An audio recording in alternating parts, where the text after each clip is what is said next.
Okay.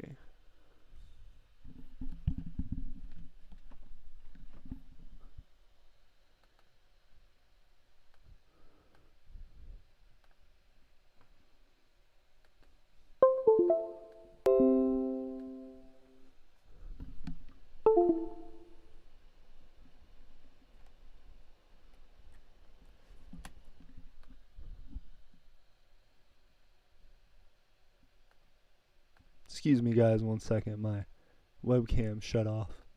Gotta get it back on. Hey, okay. And we are just about live. Coldwater Bayou Boys, thank you so much for joining us.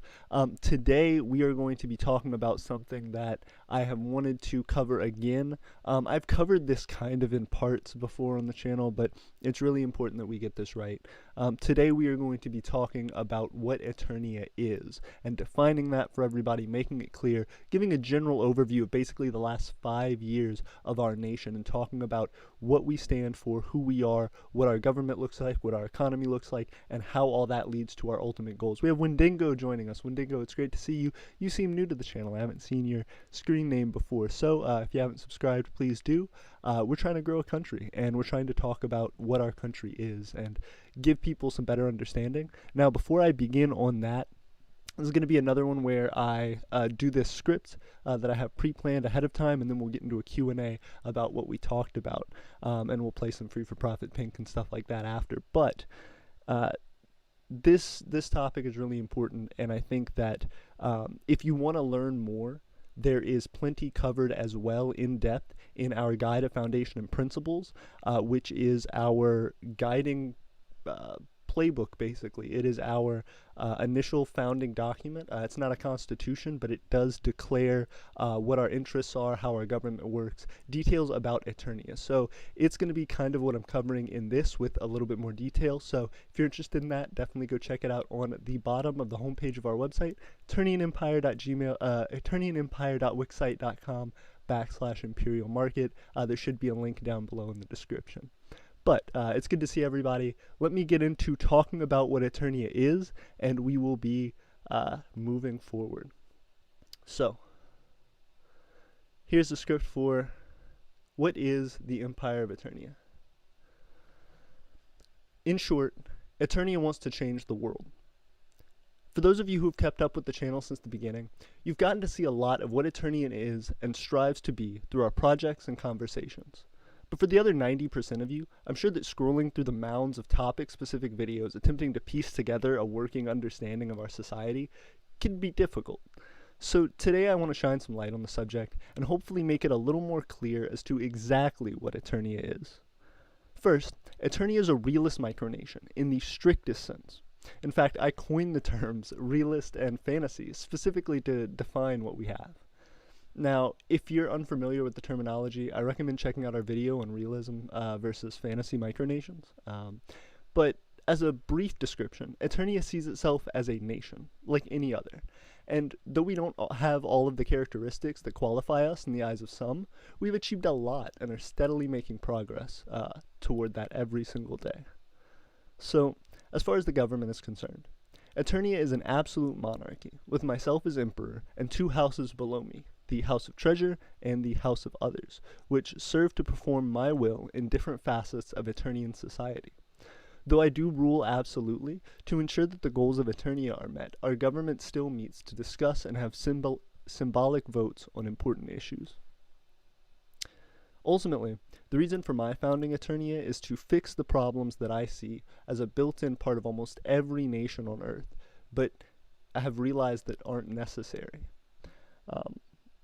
Problems like income inequality, which limits the opportunities for those in everyday society, healthcare deficiencies, which shorten life expectancy and deplete the quality of life for those who would otherwise be healthy, productive members of a society, and party politics, which give priority to special interest groups over the general well-being of the nation's population. And as Eternians, the path we pave toward the future is built on ensuring the value of our citizens is put first, and that we use technology to increase the freedoms and opportunities available to our citizenry, making citizenship in Eternia increase in value as time goes on. But how are we achieving those lofty goals? Since we first started, our biggest achievement has been building a community that can support us and help us grow as we strive for those goals. This has allowed us a place to learn, a forum for search for citizens and allies, and a way to crowdfund the projects that we have developed. And from this seemingly humble position, we've developed a lot. To help us in our internal development, we've created the Prestige system, a system which allows our citizens and dignitaries from other countries, a system which allows our citizens, dignitaries from other countries, and general community members to all market their skills to each other and create economic value for themselves via a standardized system of licenses. And again, we have an entire document on our website specifically called the Prestige system that explains this in more depth. But by having any license in the Prestige system, a person has access to the entire economic system of Eternia, from our Imperial Market, where you can buy and sell goods, to the quest system, where people can be hired to complete odd jobs or quests for people online. And best of all, the simplest of these licenses, the Sovereignty license, is 100% free. All you have to do is apply and be accepted. So, in addition to economic developments, we've also created technological ones, like the creation of our arc furnace for melting metals, which you guys have seen on the channel before, to the prototype hydroelectric system we've developed to generate power, that we actually put in a little YouTube short. And we're attempting those projects because we want to have a more sustainable standard of living through environmentally friendly means. So, as we improve what Eternia can do, we are able to positively impact our environmental footprint and make Eternia a society that is built institutionally as one that puts climate change as an important factor in our development and ensures that people have net positive benefits to their life and their quality of life based on the technologies that we develop and pursue. And the other thing is, we're almost to our goal of reaching monetization on YouTube, which would mean that simply watching and sharing our videos allows anyone to help Eternia's economy grow. All of those efforts for the last 5 years of Eternia's existence have all been leading up to the achievement of the first of our greater expansion goals: purchasing land.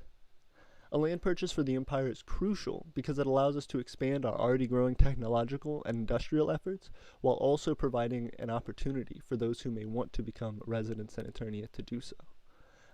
So that step list has essentially been creating this community, developing means for which we can produce for our society, and most of that production being direct result of our community support, whether it's purchasing into this licensing system, the Prestige system, and supporting our internal efforts, whether that's supporting us on Patreon, becoming a citizen, or helping us to develop in simply donating your time for amazing efforts in art and in music and in video making.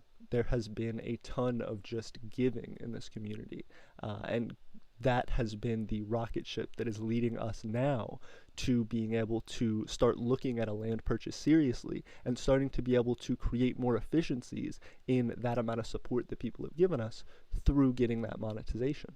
When we have that monetization, we are able to simply have that support be a direct monetary gain for us, and that stems our growth amazingly. So thank you all for that. We're close. And building a country is no easy task. Though we're still in the beginning stages, knowing that we'll never stop growing and never stop achieving for our people is crucial. Because Eternia isn't a hobby. It isn't a profession. Eternia is a fight for survival. It is the proof of concept for a way of life that is absolutely necessary for improving the freedom and opportunity for all of humanity. And that change starts with us. Eternia forever.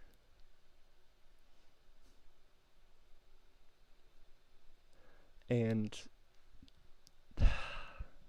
that really does sort of all encompass my thoughts as of right now on the Empire of Aeternia. I want to do some update videos on this topic in the future, and to essentially keep remaking developments and connections to what it is that we are we are doing, and redefining Eternia based on that current status quo. That may be something that we start to specifically define in our yearly videos. You know, when we do Eternia's founding day, that passed this last year, and we did some celebration for that. But I think on our next founding day, that's when I'm going to try and redo this series and see if I can't redefine in a year what our progress has been, and sort of what Eternia has become. So thank you all for listening and for helping us to define what Eternia is. As much as I've created in this community, we've had other people who have come in and created and defined for us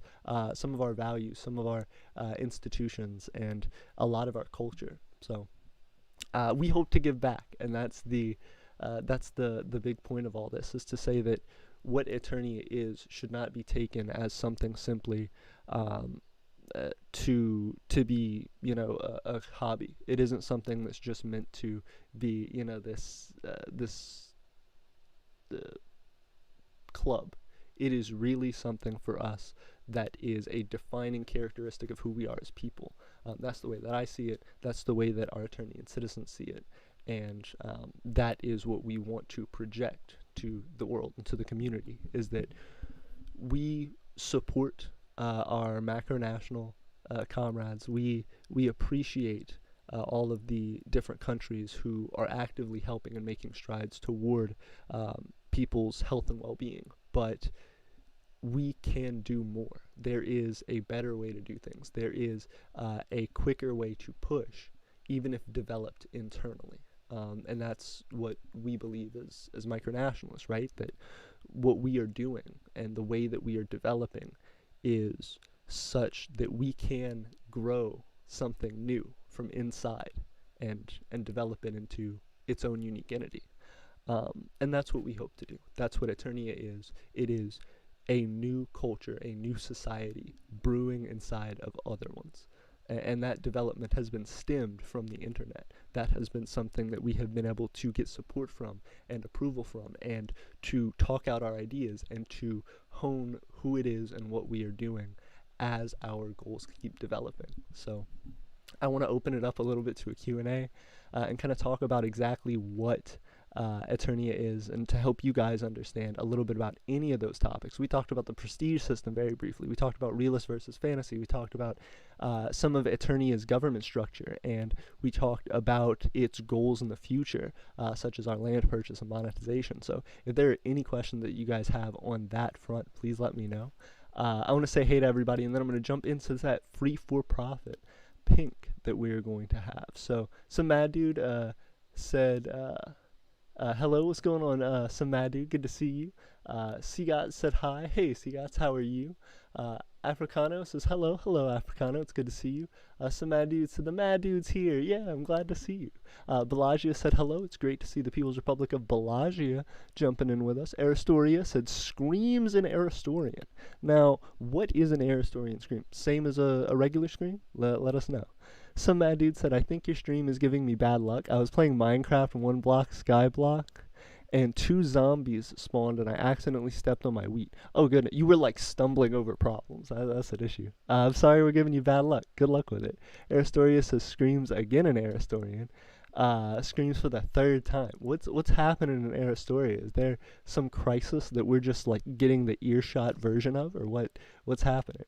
Just screaming on the keyboard. Some mad dude said screams in Minecraft. Yeah, but that was reasonable. You got goofed in there.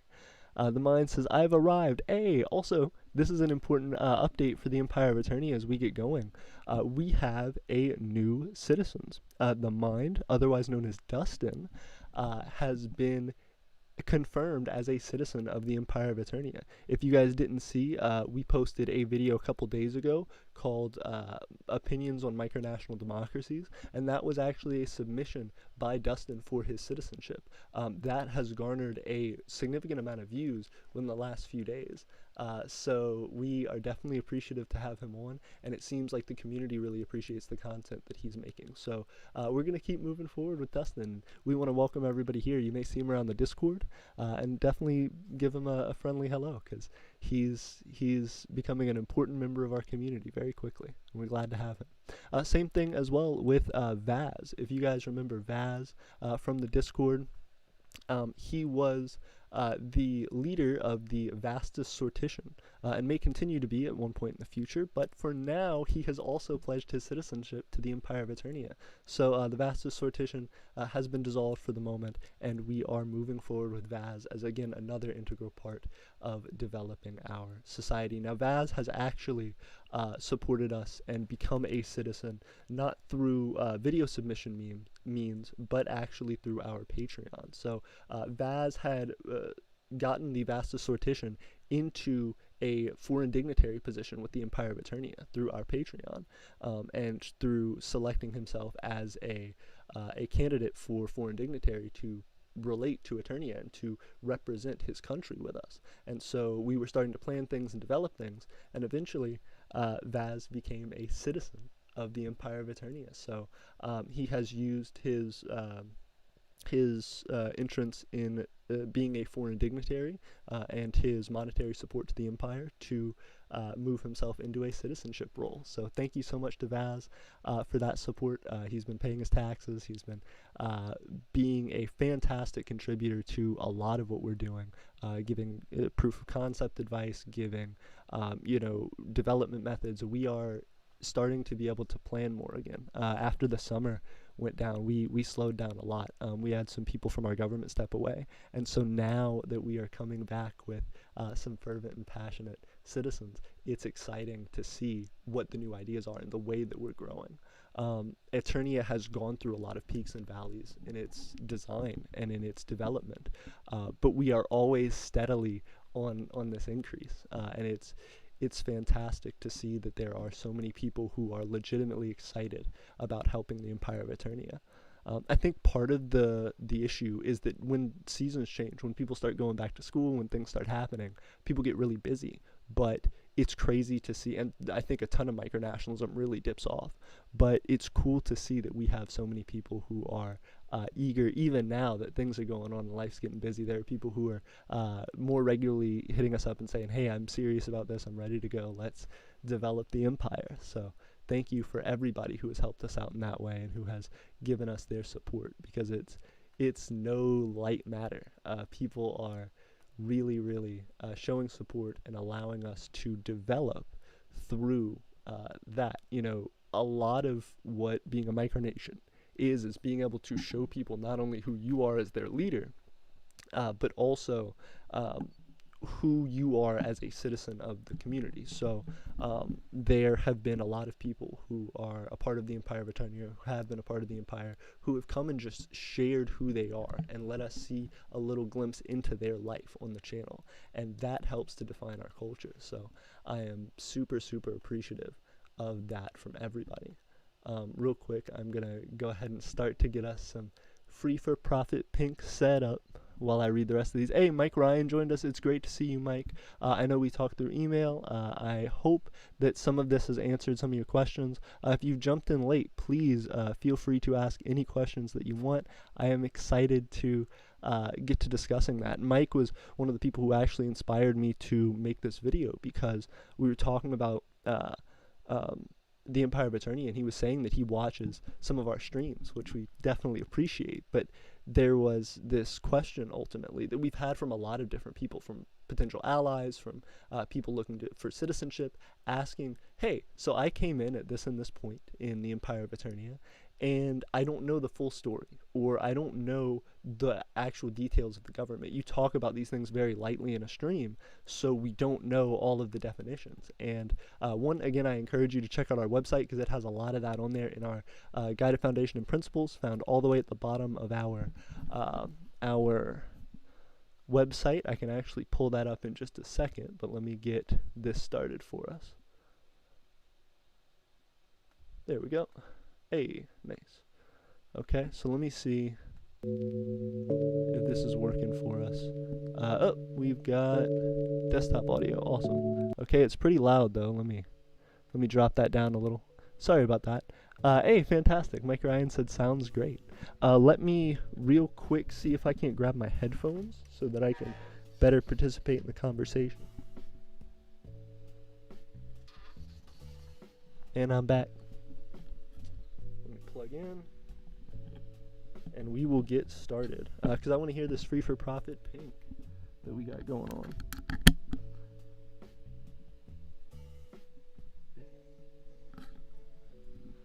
Okay, fantastic. So, yeah, I'm able to hear it. Awesome. So, yeah.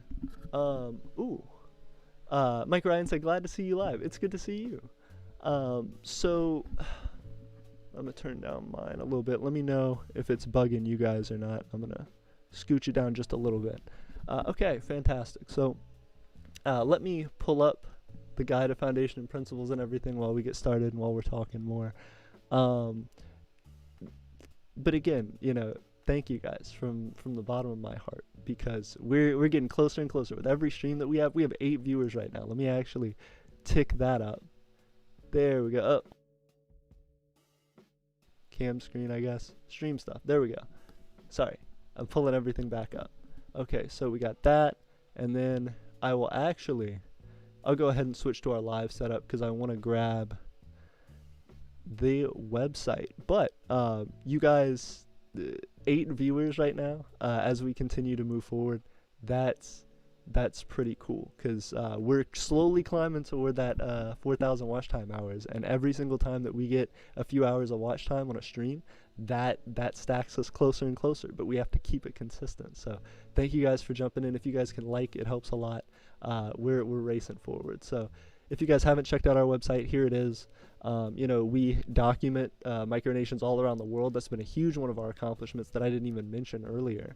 But we have our aristocrat board. These are all the people who have helped us by actually buying into our economy. So purchasing imperial notes that we have for sale on the imperial market. And it has been a nail biter for a while, with Matthew being the top aristocrat. But now Leanna has swiftly and strongly taken over. So that, and then how could we forget, of course, our land purchase funding. That is our biggest of our big goals as of right now. That's the first of our great expansion goals. And so we are trying our hardest to slowly claw our way toward land, because I could not afford land on my own. It's expensive. It's hard to get. $10,000 seems like a lot to ask for in like crowdfunding stuff. And it also seems like a really small amount to ask for land, and that's correct for both. We are just looking for something to start out with, and so we are trying to develop via giving these items that have value and have cultural significance to us, to you guys in the community. So as we continue to expand and develop our market and our Patreon and things like that. Oh no, got it. But yeah, as we continue to do that, it's important that that we have you guys supporting that. So if there's anything you want to see, if there's anything you want to know about some of the developments that we have in Eternia, and some of those important connections that you can make, it's something we're gonna discuss. Let me get our free for profit pink back. There we go. Okay. And nope, changing this one. This one gonna be better? Maybe so. Okay, so let's jump back in. So down here, of course, is our Guide of Foundation and Principles. I'm gonna jump over there.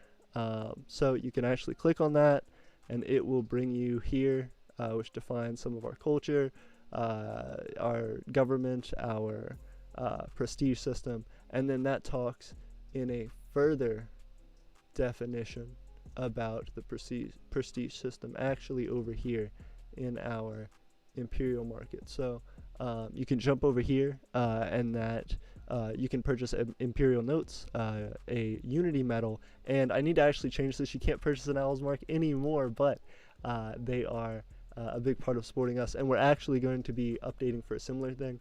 You can actually buy a prestige system license as well from the Empire of Aeternia. That's what I need to change it to as of right now. But you can purchase imperial notes from us. We've had 42 sales. We've had a number of people supporting our economy, and one of our big goals right now is to actually get that set up and developed so that people can use our economy. And again, there's the prestige system and the sovereignty license application, which is 100% free to start becoming a deeper part of our economy. Let me go ahead and read everybody's comments. Oh, we got 10 viewers. Thank you guys so much. Samadu said, let's go. Awesome. Okay, so Eridelk says, could you make the taxing for citizenship optional for the people who don't have a PayPal app? So that's actually a different thing. One, you don't have to have PayPal for it. If you want to pay the tax. Now, there are two ways to get citizenship. Through taxation, monetary taxation, which is actually a thing on our Patreon. We have a $1 tier there if you do have the money to help us out in that way. So if you just wanted to pay money and get your citizenship, you can do that through the Patreon. But if you want to support us and be a part of the community and you say, well, I don't have the money to give for a tax, that's perfectly fine. We have a method by which you can donate content to us. If you say, hey, here, I want to donate some content to the YouTube channel, I just want to give you this in the hopes that you're able to monetize it at some point and benefit from it, or even just grow the channel from it. Just here, I made some cool content talking about Eternia, developing something cool in the micronational community, even talking about who I am as a person and why I'm interested in the citizenship in Eternia. You can become a citizen just by submitting a video. Now, we would like you to continually submit videos as your citizenship lengthens and as we develop more and more perks for that citizenship. But all it takes is you apply for citizenship. We have a citizenship application that is actually right here. Let me grab that for you. If you go over to our website and you hit citizenship right here, it says, do you want to become a citizen of the Empire of Aeternia? Play your part in changing the world by filling out our citizenship application.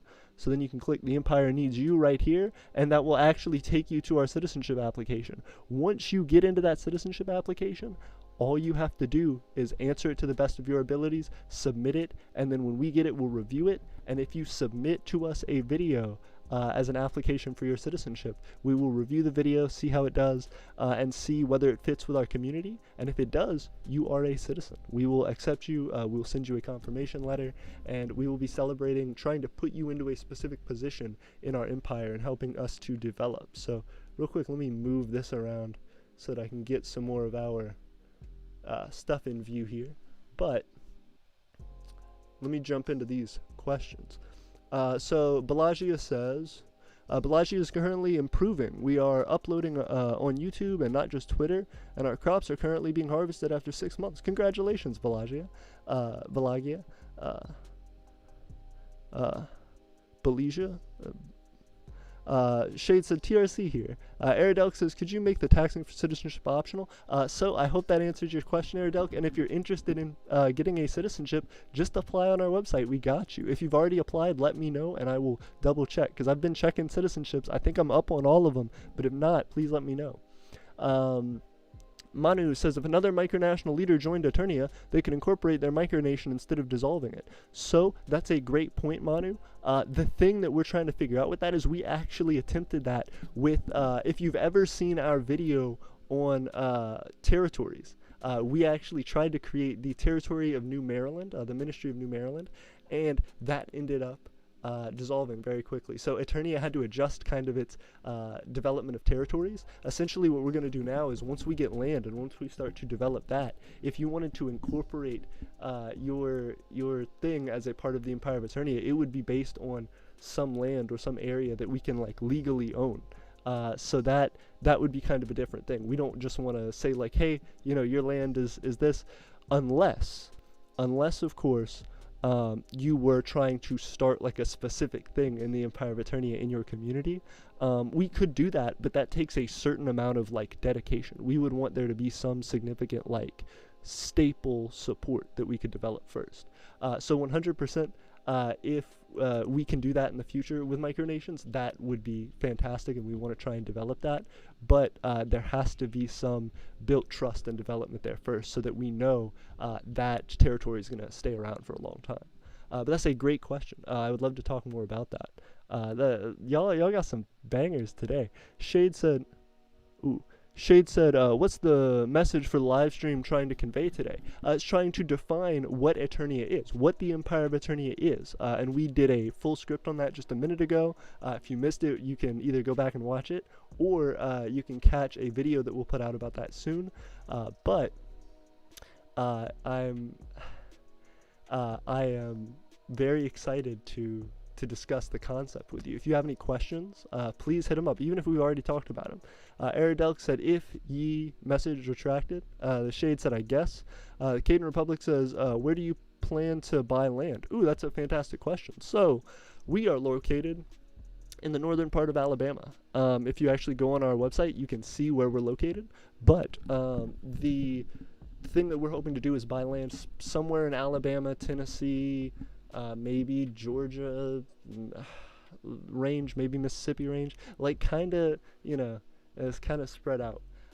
But we're looking for some of the cheapest land, some of the most beneficial land, and something that's not too far away from us, So within a few hours of us, we'll be all right, but more than that, we wouldn't do. So looking for land in the general northern Alabama an external area. If you guys know of anything, please let me know. The biggest thing that we're trying to do is like set up a deal with somebody so that we can pay some down, because we're getting close to having a decent amount to put down and then paying monthly for that. So we're slowly starting to develop. Shade said, honestly, AP, you should just win a Mr. Beast challenge. If we could, we would bang out. If we could get into a Mr. Beast challenge and win it, yes. We wouldn't even need to win sometimes. You know what I mean? Sometimes like the first person that loses gets like $10,000 or whatever. And it'd be like, oh, that's perfect. I'll just go ahead and throw that in. Even if we got like $1,000 or whatever, it'd still be like, great. Throw that in. Become a part of the Empire, Mr. Beast. It'd be great. Let me change our thing up real quick. So let's go back to our there we go. Live screen setup. Nope, cam setup. Might be. I don't know how that showed up, but we are about to find out. Oh, window capture. Boop. There we go. Okay, we're back. We're back in action. All right. Let me hit up everybody's comments here. Ooh, Luca says, hi, Havoc, it's me. What's going on, Luca? How are you? Eridelk says, I was about to ask about that. Hey, perfect. Slide says, Shade says you'll get a massive boost on the land purchase fund. Exactly. Hook us up with Mr. Beast, Shade. If you know Mr. Beast, please hook us up. Manu says, Venezuela money on Etsy. You know it.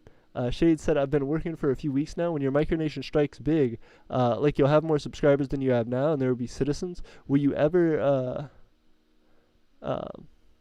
ooh. Oh, you said I've been wondering for a few weeks. Got you. I thought you were going into like a personal story real quick, and then we got thrown off. So let me reread. I've been wondering for a few weeks now. Once your Micronation strikes big, you'll likely have more subscribers than you have now, and there will be citizens. Will you ever set up some police force? No, we will not. So we may eventually have some like defensive force or whatever, but that would be kind of different. It's not even like a military thing. It'd be like literally like just making sure that people aren't actively attacking each other, sort of thing. Other than that, if there is like a legal punishment matter sort of thing that we have to deal with, we would bring them to the police, just the external police in the United States. Because ultimately, we would have to have land outside of that jurisdiction in order to employ our own jurisdiction reasonably. So it's not worth it. It's not worth putting the money into right now. There's somebody else that we actively pay taxes to take care of that. Some mad dude says, hey, what's the Anthem? The Anthem, that's a fantastic question. Again, if you go to the top of our website, you will actually see the Anthem. It is Home, We're Finally Landing. So the artist is Home, and We're Finally Landing is the song. It is, again, a copyright-free piece of music, and it's a beautiful thing that we have found and feel represents the feeling and the emotion of Eternia and kind of the technological goals. Federal Republics of Ohio says, sorry I'm late, but I'm here now. Hey, it's good to see you, Ohio. Luca says, hi, Avic, it's me. Shade says, hi. Some mad dude said, BRB, I have to go do something. All right. Mike Ryan says, Emperor AP is the premier spokesman for Micronations over the last 2 years. Plus, the videos he posts are fun and informative. Thank you for your dedication to our experience.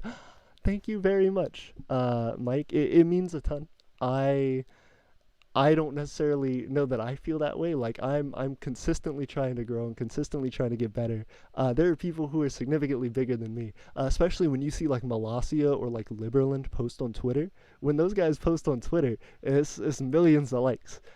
So I want to get to that level ultimately, but I appreciate it. Like, I feel like once we have enough money to be able to routinely pay people, just pay people a full out salary, full out wages to be able to help develop Eternia, which I don't think is a crazy long time away, and I think it's one of the steps as we develop and getting into purchasing our land.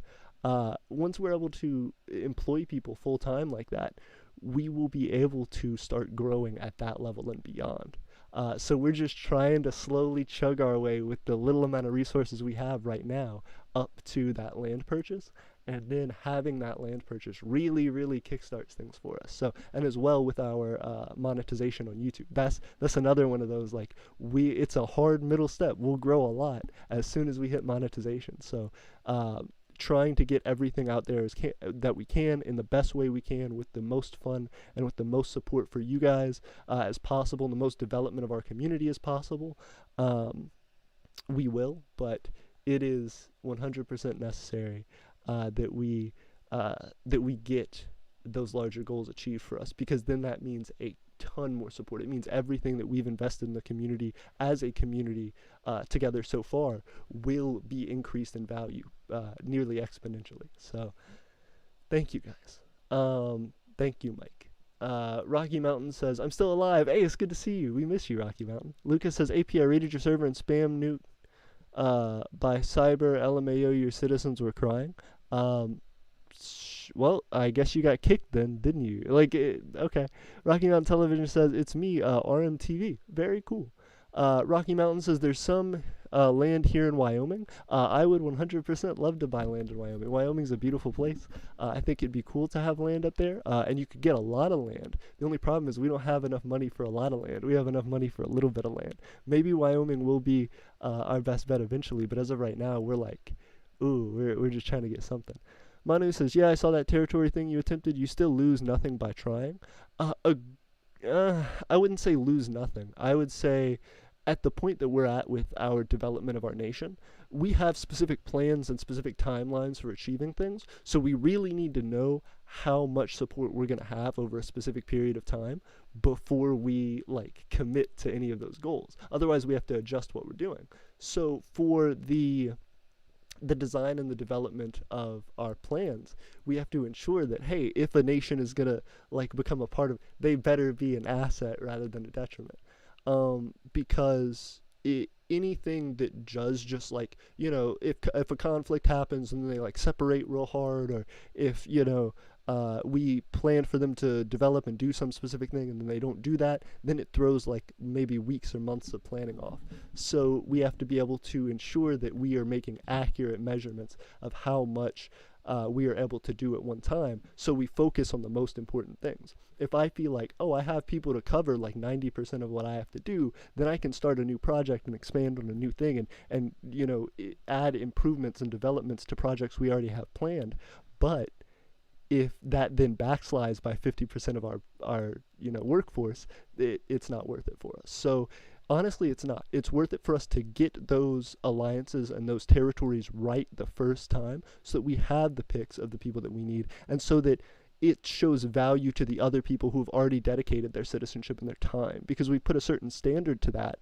And if we then start to lower that standard really hard, it makes all of the work and development and effort that the people who put in already for it would lose out on. Because oh, well, I've been dedicating all this to my Eternian citizenship, or to my hope for a territory in Eternia, and all of a sudden this person just is able to slide their way in. I don't think it would increase the value of our micronation enough to be worth it. Manu says, ooh, I missed the scripted part. I'll watch it when the stream's over. I appreciate it. The big highlights: we are a realist micronation. We are developing our economy. We are attempting to get to these big goals like our monetization on YouTube and our land purchase, so that we can take care of people, so that we can claim our support for environmentalism and for improvement of technologies to make better quality of life for people and to be able to improve humanity and change the world. But we have to be able to provide means of support for our citizens in order to do that. So we are trying to lead by example, and we are trying to create a nation that specifically has state-run resources to make quality of life easier for every single one of our citizens. So that's what we're actively developing, and we are seeing some sincere progress in that. With the nearing to our monetization on YouTube, that allows us to expand our projects and give back more to the community and the people who have supported us. So it makes the value of being a part of this community, whether you're a citizen or not, more valuable every single time we grow, and every time we take a step toward those goals. Shade said, Alabama? Huh, I thought you were up in the north. Turns out we aren't that far from each other. I'm in Texas. Very cool, Shade. There are a lot of micronations in the south. That's not that far, and I would love to do like a similar to microcon thing like around us and see how many people we could pull together. Texas would be quite a few hours, though. You'd have to drive at least a couple days. Mike says, do you have any more detailed thoughts or ideas about micronational trade? Yes. So micronational trade is something that is super beneficial and super hard to do. I know we have a P.O. box right now, and we have just started to get some increase in our micronational trade and essentially just sending items back and forth. If you can afford to send items as a micronation back and forth, that's super beneficial. For a long time, we didn't have that option, and it's also difficult because a lot of the time you don't want to jeopardize your address, your home address. So for us, having the setup now where we have a P.O. box, it means that we can send things out and receive things and trade with micronations fairly easily, because we're able to do that for a large number of people very often. And so we are just starting to get our first few things in, which I can't wait to show off to you guys. I have maybe about a week more until I can do those videos because life's gotten a bit hectic for me. But once we can get that out, we will be pumping out some videos on the P.O. box, what we've been developing with that, and who sent us cool stuff, and that has a whole bunch of like new definition stuff for Eternia. Once we hit that, y'all never guess what, we're gonna do more P.O. box stuff. I'm going to be throwing a whole bunch of potential like gifts and surprises and stuff you guys away, which is also in development. But once that happens, we're going to be really trying to give more benefits to the community, as far as you, even if you didn't, like subscribe to a thing or purchase something from the Imperial Market, if you just submit like content to us and we like it, we'll hold a contest. Or if you submit like a cool piece of art or whatever and we have a contest, we'll just send you something in the mail. We're able to just send you something from the Empire of Aeternia that's an important cultural staple for us, or something fun for you. So that's the idea. Micronational trade connects into that because it's a connection to the community. The larger a connection to the community you have, the more likely you are to develop a reliable trading partner, because it is about finding the rare opportunity for micronations to have disposable income. A lot of time the people who are developing micronations aren't incredibly wealthy, or people who already have successful established businesses. Now some of them may be, and that makes it easy for them, but for the rest of us, we have to develop at the progress that our nation develops. So, I may be able to, if I'm nice enough, take money out of my own personal account and send that to you.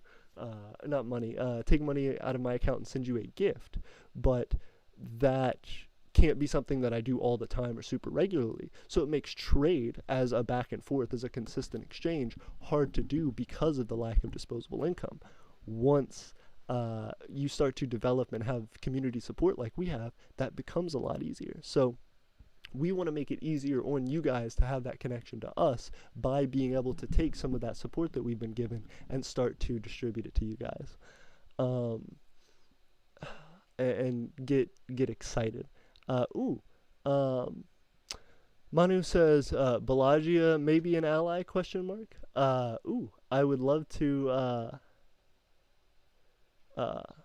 I would love to talk to Balagia about that. The Caden Republic said, with you mentioning territories, the Caden Republic has found that territories work pretty well. Hey, I'm glad to see that. Talk to me about your territories, Caden Republic, and tell me what it is that makes yours different, makes yours unique. Because I think the hardest thing for us was that we don't have a physical connection to those. I've known of some people who have territories that are literally like, oh, I got my friends to support my nation, and then here's their territory, it's their house.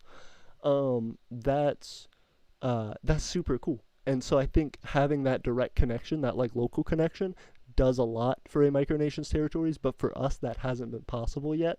So we're actively trying to move forward with it. But we'd have to find somebody who has that special circumstance. Michael says, did you know that the Hamatia Colonial Empire have elected a new leader? I did. I saw that. It was really crazy, actually, because the original leader, from my understanding, the original leader stepped down due to, personal reasons. And then after that, the vice chancellor, supreme chancellor, whatever, joined in and became the supreme chancellor. And then that person got kicked out because they tried to take over the Senate and the Supreme Court of their nation, and so just tried to I guess become a dictatorship. Like, hey, I'm taking over everything. I need to grab control of this micronation and change the direction. And then when that happened, they kicked them out. They just voted them out, which is crazy, because it seems like a whichever one's first, right? If the leader can write, because that was what happened. The leader of their country wrote a presidential decree, basically I'm trying to think of what you call them, an executive order. Wrote an executive order that said, hey, I'm taking over the Supreme Court and the Senate in our nation. And then the Supreme Court ruled it unconstitutional, so then they were able to oust him. But that seems like if you took over the Supreme Court first, then they shouldn't be able to vote on the thing and shouldn't be able to figure it out to be constitutional. Unless he allowed that after he took it over, or their government works in such a way that you have to get constitutional approval to do something, even an executive order, which seems like it defeats the purpose of the executive order. But interesting. Maybe you can just overturn it. Interesting. I don't know how that works for them. But yeah, now they have a new leader who's doing new stuff. I don't know. I can't keep up. Shade says, I rejoined your server. Hey, thank you, Shade. It means a lot. Aradelk says, BRB gonna go get a snack. Cool. Enjoy your snack. Manu says, the sad truth is that many micronations have to deal with is that they're not effectively independent. Maybe in the future, but not at the moment. And I think that's relative, though, right? Sure, you can't break laws if you're within another nation, but that should be expected. That doesn't mean you're not independent. That means even people from other countries. You know what I mean? If you are a German diplomat and you come to the U.S. and you start causing problems, you just start hitting people, start driving against traffic, you'll get in trouble for that. If they need to detain you and arrest you for that, they will, and you'll be subject to the laws of the nation. Now, there may be a deal made out with your host nation to figure something else out and to get you back to them and them to punish you, but that's here nor there thing. For micronations, we don't have the ability to negotiate the release of our people, but at the same time, that is not really the point. You have to respect the laws of a nation that you're in. So if you are within your own micronation and you are only dealing with yourself as a person, then you are independent to that degree. If you have another citizen who's a part of your nation and that person is also a U.S. citizen, then the way they see it, you're still committing U.S. law by interfering with that person. So if that person doesn't want to follow the rules that you have, they don't have to. But there are legal protections you have as well to remove those people and to develop the thing that you want to develop. So I wouldn't think of it as, so they're not independent. No, they're independent. They identify as independent. They are actively seeking their own independence. And express their cultural independence and significance.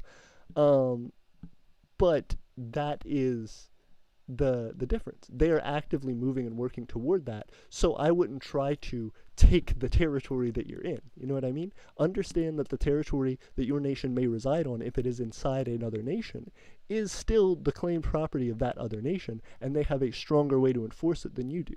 So rather than trying to take that specific land, unless there is some cultural reason that you feel it absolutely necessary to attempt to take that specific piece of land, which I don't think is a recommended way to go, because that's a different, long, hard-fought battle, you should be using the territory that you have inside of other nations to strengthen your own, to strengthen your connection and benefit to those nations, such as we're doing with the U.S. by having U.S. citizens come and support us and our nation monetarily and eventually become citizens. And then we are also allowing for the development of our assets in other countries and in in the World Wide Web, the connection to all these other countries, and then as well outside of territories, eventually building things like our seasteading projects, which will allow us to move entirely out of those territories and to start developing some of our assets external to that. But I think regardless, your nation should be very open to being transparent and to developing based on a connection to your own morals and to your own understanding. So you shouldn't really be trying to sneak things around anybody else, or you shouldn't really be trying to do things that are to the point of probably breaking the laws of another country, because it's not worth it. There are plenty of ways and means to develop inside moral and legal bounds, to then develop your own interests and to develop your own moral and legal bounds. But that's a long step in the process. It's not that you're not independent, it's that you are working toward greater freedoms. You determine whether you're independent, but you still need to respect the laws and boundaries of other nations, because they're bigger than you. Michael says, hi. Manu says, I mean, the U.S. has allies, but some consider it an empire. Agreed. Michael says, did you know that the Hamashian colonial empire has a new leader? Yep. Africano says, hello. Hey, Africano, it's good to see you. Shade says, rating proves nothing. It just makes people look like hooligans. It sure does. And it's silly, too, because then you just get banned, and then it's like, oh, we haven't heard from that person in a long time. I liked that person. It's like, oh, yeah, well, they decided to raid, so they're just out. It would be so much cooler to just have those people as contributing members of the community, because we have a ton of, interesting, creative people, some of whom just decide to cause problems. Eridelk says, guys, like if you haven't already. Agreed. It helps us a ton, and it helps us to move toward monetization. We are actually higher than 1394 right now. We are at, what is our channel at? I can tell you guys. Let me see if I can't hit those beats for us and get our channel up. Also, let me go ahead and post real quick our link to this video. I posted it on our Discord, but it is not posted on our main Twitter account. Ooh, and we're at 1430. Thank you guys as well for 1430 subs. That's pretty dang cool. I have yep, here it is. Okay, so let me grab. Ooh, we got 9 people watching. Thank you guys. Let me go ahead and copy that link, post it in our Twitter. Everybody knows that I'm with you, and we're gonna try and get it going better and better. We're gonna get better weather. We're gonna write these micronations under the sun. We're gonna do it and say that we won, say that we changed the world and the game every day that we came. Oh yeah, we knew it was big, and we trying to get everything that they want, everything that they give. Hey, Micronations. Hashtag. I'm trying to create hashtags for this post. You guys help me out. Let me jump in with it. Live screen. Hey, there we go. Window capture. Oh, I'm gonna have to change it and then. Gross. Oh no, it's just not gonna view it. What?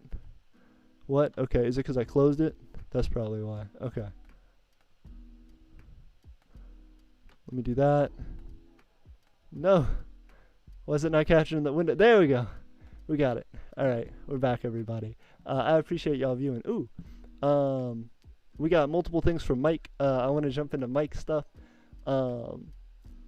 Real quick. Again, what am I gonna put for these hashtag YouTube, hashtag who's that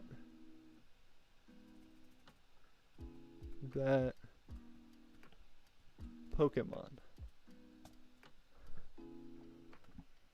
And we're tweeting it out. And we're tweeting it out. And we're tweeting it out so we get it to sound like we want it to. What you gonna do? Ooh, ooh. So, we got all of that set up. Let me jump into our chat again. Alright. So, Bellagio says, we are considering sending Eternia a flag in the near future. Hey, I would love that, Bellagio. Thank you. I would love to show it off. It's very cool.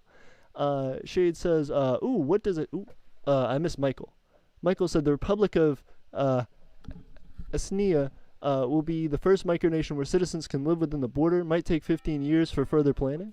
That's fantastic.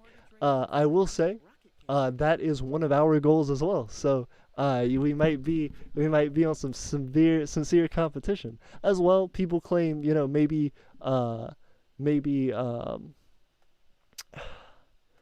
that places like Sealand have already claimed that to some degree. But you're right. I think there is some severe development that needs to happen in that area. There aren't enough people who do have the ability to have their citizens live within their micronation. And that's something that I think needs to change. We are actively trying to move toward that, though. So we are $10,000.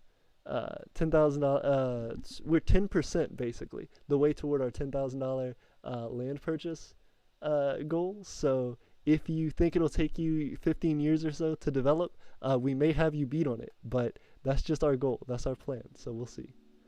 Okay, let me jump back in with everybody. Shade says, what does Eternia trade with other micronations? That's a fantastic question. So, as of right now, we have primarily developed our internal market. So we haven't done too much trade, and that's what I was trying to explain previously. We have developed some trade in the past, allied with the People's Republic of Parkestopia. We were actually able to trade cans for human labor, which was an interesting development. So we were trying to create our seasteading project with our boat. If you guys remember that from like 3 years ago, pretty much, was when we first started out our seasteading project. It was literally bottles. We were trying to float bottles and have those connect and make like an island, make like a raft out of it. And what we ended up developing in that time and how we ended up growing was effectively in creating a setup where we traded with Parkestopia, a nearby ally of ours, and had that connect to essentially helping them with projects. So we offered our services for their cans and bottles, and we got a significant amount of bottles from them. So it was very cool to have that initial trade. What we would like to trade, one of the things that we want to start out with, of course, our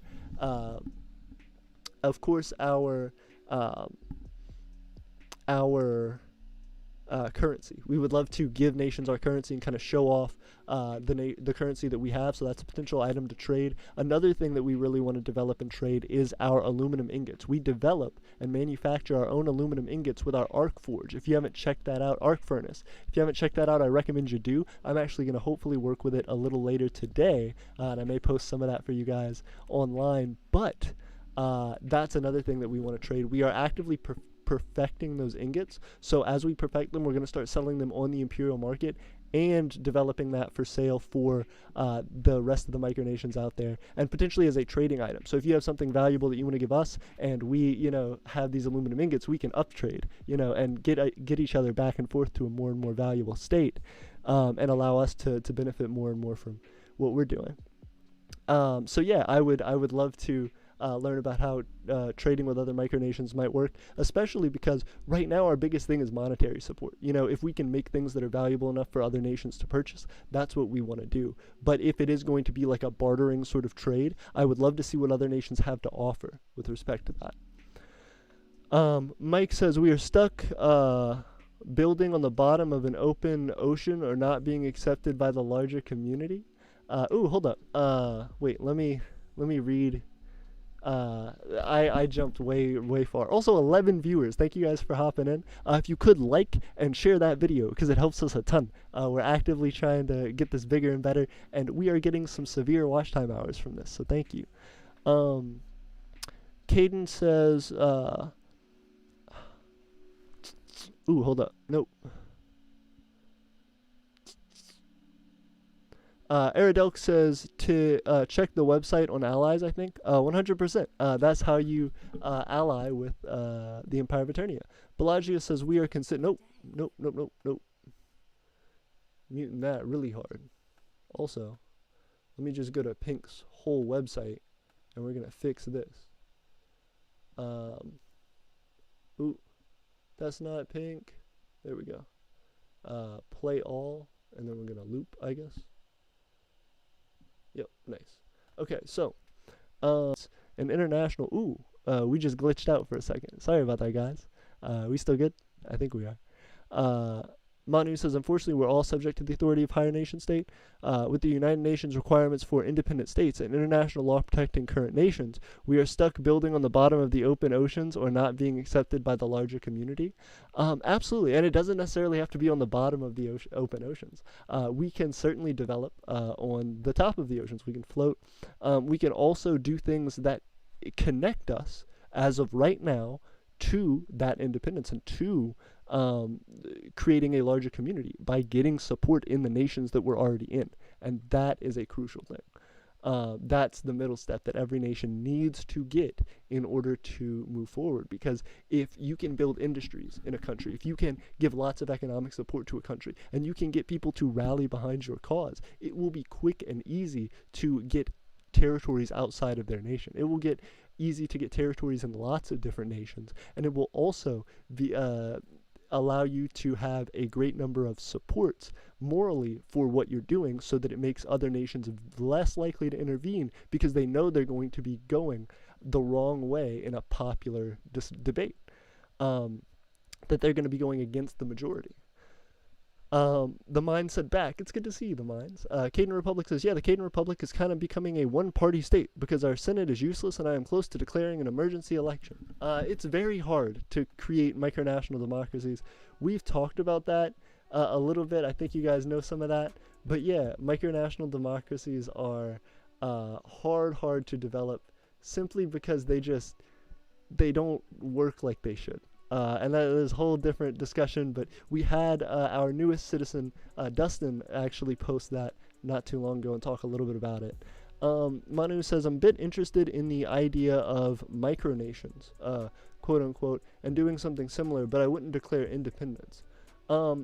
Well, Manu, if you're interested in the idea of micronations, but you don't want to declare independence, I would recommend first joining another micronation. You know what I mean? If you don't want your own micronation and you're interested in the development of developing a micronation, become a citizen. It gives you the most ability to interact with the nation while having some of the least responsibility, because you're just like supporting it and then moving toward the development of it. There are already a ton of different micronations out there that are doing different things. If you are not sincere about developing your micronation, if you don't want to develop a realist micronation, I would highly encourage joining another one because it's super important and it helps a lot to developing the ideas that you support. And as well, it means that you learn a ton about it along the way, and you can kind of go any direction internally within a micronation you want, whether you want to be in the top brass leadership or whether you want to be, in the creative side developing the culture or developing an independent business within it. Being an important, recognizable member of a community goes a long way in whatever goal you want to achieve in it. And if that nation is successful, you will have so much clout, like you have no idea. You'll be able to do a lot of what you want to do. Kyle 27 or 27 Kyle says hi. Hey 27 Kyle, it's good to see you. Kyle, are you 27 or do you like the year 1927? I'd imagine not. Do you enjoy I don't know, I'm trying to think like a show or a song with the word 27 in it. Kyle, is your jersey number 27 on a team? Let us know. Aerodelk says hi. Shade said wars are pointless for many reasons too. Agreed. The Mind says The Mind says the RP Fantasy Micronation community is cool. Yeah, it's cool, but I think it's different. It's significantly different. Shade said, and that's not what we are. We are a 100% realist micronation trying to get people to come and live with us and develop with us. Shade said for many reasons too. The Minds, Shade says some wars like World War I or II or the Civil War and a few others had some meaning, but to be honest, it all brings death and destruction. Agreed. Aerodelk says depends on the context. And Aerodelk says 5 dislikes. # triggered. Oh goodness. Well, I hope we have significantly more likes than dislikes. And I think we do. Kyle 27 says if I get a micronation, that means I can buy a tank. You can buy one. I wouldn't shoot it. If you do, you better be in the middle of nowhere. You don't want to hurt anybody with that. You could also develop your own cannons and stuff like that. But again, be careful. Those things are dangerous. Shade said if most micronations, not this one, go to war because they need to create some history or because they flat out just want to be intimidating. But the real question is there a point? I think that's a great question. I don't really think there is. Shade says you don't need a micronation to buy a tank. That is true. Aerodelk says # Eternia, # micronation, # Molossia, # Empire. Aerodelk says some hashtag ideas. I appreciate it. Thank you. You hit us up a while back about that and I goofed. Those would have all been great tags, actually. Kyle 27 Kyle, goodness, I keep flipping your name, says, I'm in Ireland, you can't even get an airsoft gun without a license? Oh, goodness. Shade says, period. What about Nerf guns? Also, we have 12 viewers right now. Thank you guys so much. Shade says, did our thing die? I'm curious as to how long we've been streaming. Kyle says, in Ireland, you can't even get an airsoft gun without a license. That makes sense. Also, 13 viewers. Thank you guys. Please like, please subscribe, please help us. You guys are killing it with the watch time. We're about to get that monetization. Ooh, delicious. Shade says, what about a Nerf gun? 27 Kyle says, I could just take a micronation by force. Not really, not according to the law. Aerodelk said, and then said, future Xylexia will never surrender. Hey, Aerodelk, developing a micronation. That's very cool. Also, 14 viewers. Thank you, guys. 27 Kyle says, well, I do have Nerf guns. So, well, apparently, 27 Kyle would get got, though, depending on which country he gets to. Shade says, how many acres of land is it? Shade, who are you asking the question to? I'm curious. How many acres of land is what? Shade says, I mean, you go around killing people, you go to jail. 100%. 27 Kyle says, well, if it's in a micronation, is it really illegal? Yes. Yes, it is. If you're in a macronation, it's illegal. Aerodelk says, we're just here causing some drama that will become micronational history. Aerodelk says, the bigger country does not recognize the micronation. They may not, but they will. It's a matter of time. It's a matter of how much support a nation has and how much backing they can get for their recognition. You know, how much they can prove that they deserve it. The more you can prove your case and prove it successfully to meet the conditions and criteria that have been previously defined, the harder it is for anyone to justify against your creation and your independence. So stack that support, stack that bread. Christopher Miller says, hello. Hey, Chris, it's good to see you. How are you? You got to let us know what you're up to. And also, please subscribe. I haven't seen you on the channel before. Aerodelk says, so you can get arrested in a micronation. It definitely seems like you can. Yeah, 100%. I'm going to change this hard trap beat real quick. But yeah, 100%. Ooh, okay. Ooh, whole bunch of jumps. Also, 11 viewers. Thank you, guys. Michael says, in the Republic of Aeternia, we will do military marches on our Independence Day celebration in about 16 years. Oh, goodness. Good luck. 16 years. Congratulations. Like, I'm excited for your progress. Aerodel says, hello. 27 Kyle says, well, if you would use force then, no, you shouldn't. Michael says, I say 15 and lots of years because I'm currently 15 years old. Yeah, no, I believe in you. I think it'll be cool to watch your nation develop. Aerodel says, force from a few people will not affect the major country.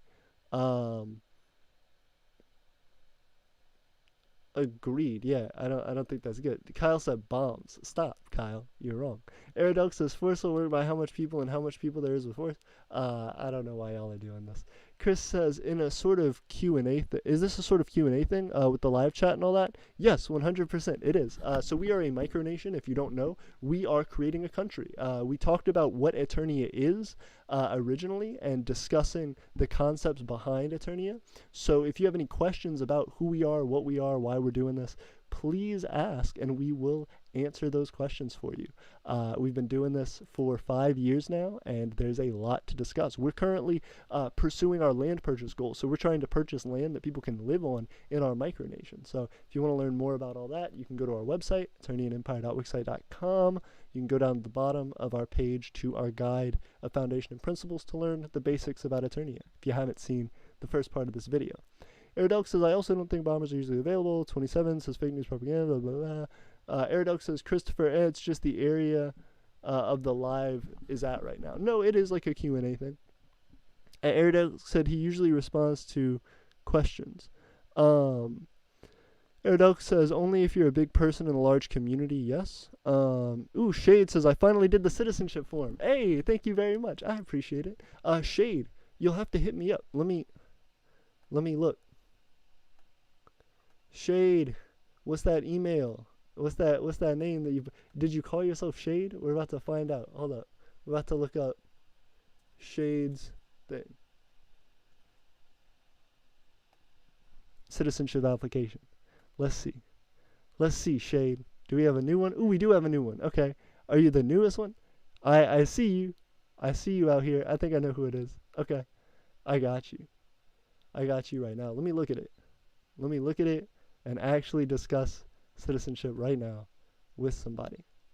Let me go down.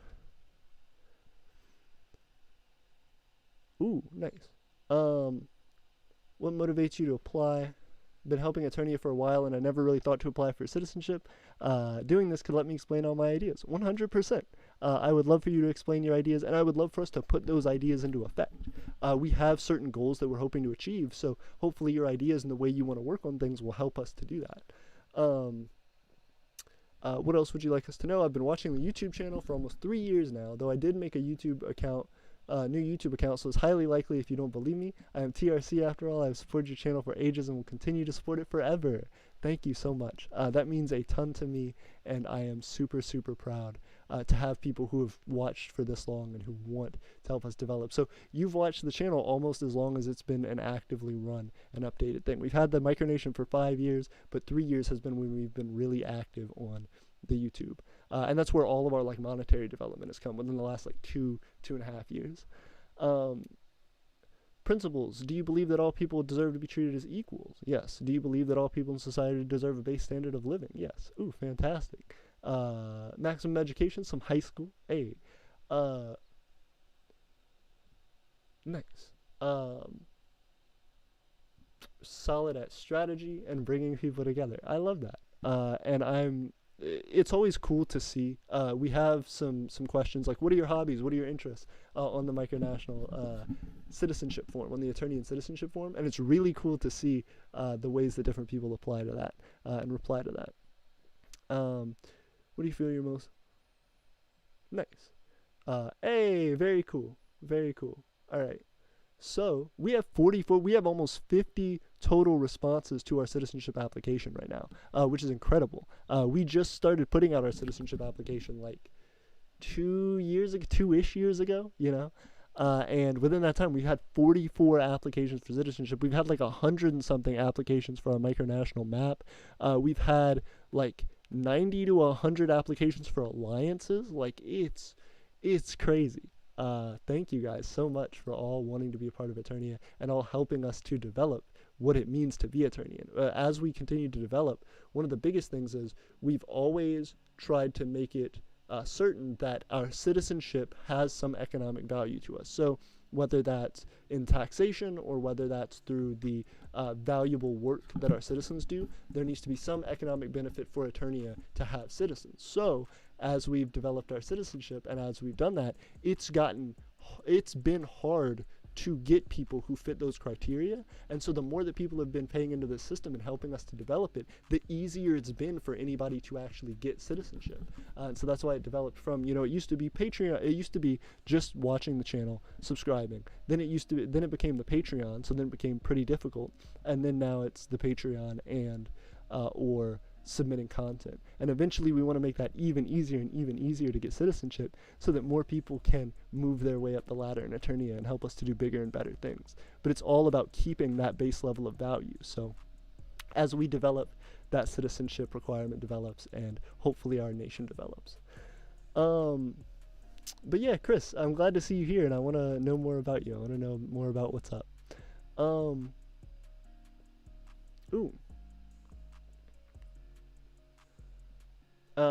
The Mind says, originally I wanted to start my own micronation, but I didn't because of my age and stuff. Dustin, I appreciate that. I feel like ultimately, if you want to, in the Empire of Aeternia, we can help you to develop your own territory in the Empire that'll have its own culture and unique traditions and things like that, just internal to the larger Empire of Aeternia. And if you're someone who's been helping Eternia for a long time up to that point, that's going to be like still an integral part of the Empire of Aeternia. So you will be able to achieve pretty much whatever you want within the Empire if you so choose, because all you're doing is helping us to expand out further and further. So there shouldn't be any size that you want to reach that is unreachable for us, because the more aspiration we have, the more support that we have, the larger and more successful we become. We'll just keep growing to fit the needs of those people. Aerodelic says, I used to be vice president for a micronation with a few people. That collapsed for age, just put your age range. Yeah. Manu says, AP, you missed my point about declaring independence. I want to do my own thing. And for it to be real and impactful, but stateless. That's interesting, and that's fair enough. That's one of the things that I do want to talk about. If it's stateless, that's perfectly fine. The internet is something that I've actually wanted to talk about more and more, and defining the topic of space. So a lot of the time we define micronationalism based on economy, citizenship, land, but I want to change that last one, instead of defining it as land, to define it as space. Because, for example, the Republic of Molossia has a little bit of land, but they're primarily based on the internet. That's where all their power and their interest comes from. The same thing, that's where their economic drive comes from. The same thing with us in the Empire of Aeternia. For example, Sealand, one of the biggest, most well-known micronations, arguably the biggest, excuse me, I became Mickey Mouse for a second, arguably the biggest micronation out there right now, has a seafort. It doesn't even have like a piece of land as we would define it. It has a territory, but that's out at sea. That's its own kind of thing. And it is, again, one of the most successful micronations, one of the most profitable, because of its online presence. So having space, which includes the internet, is something that should be attributed to the value and strength of a micronation.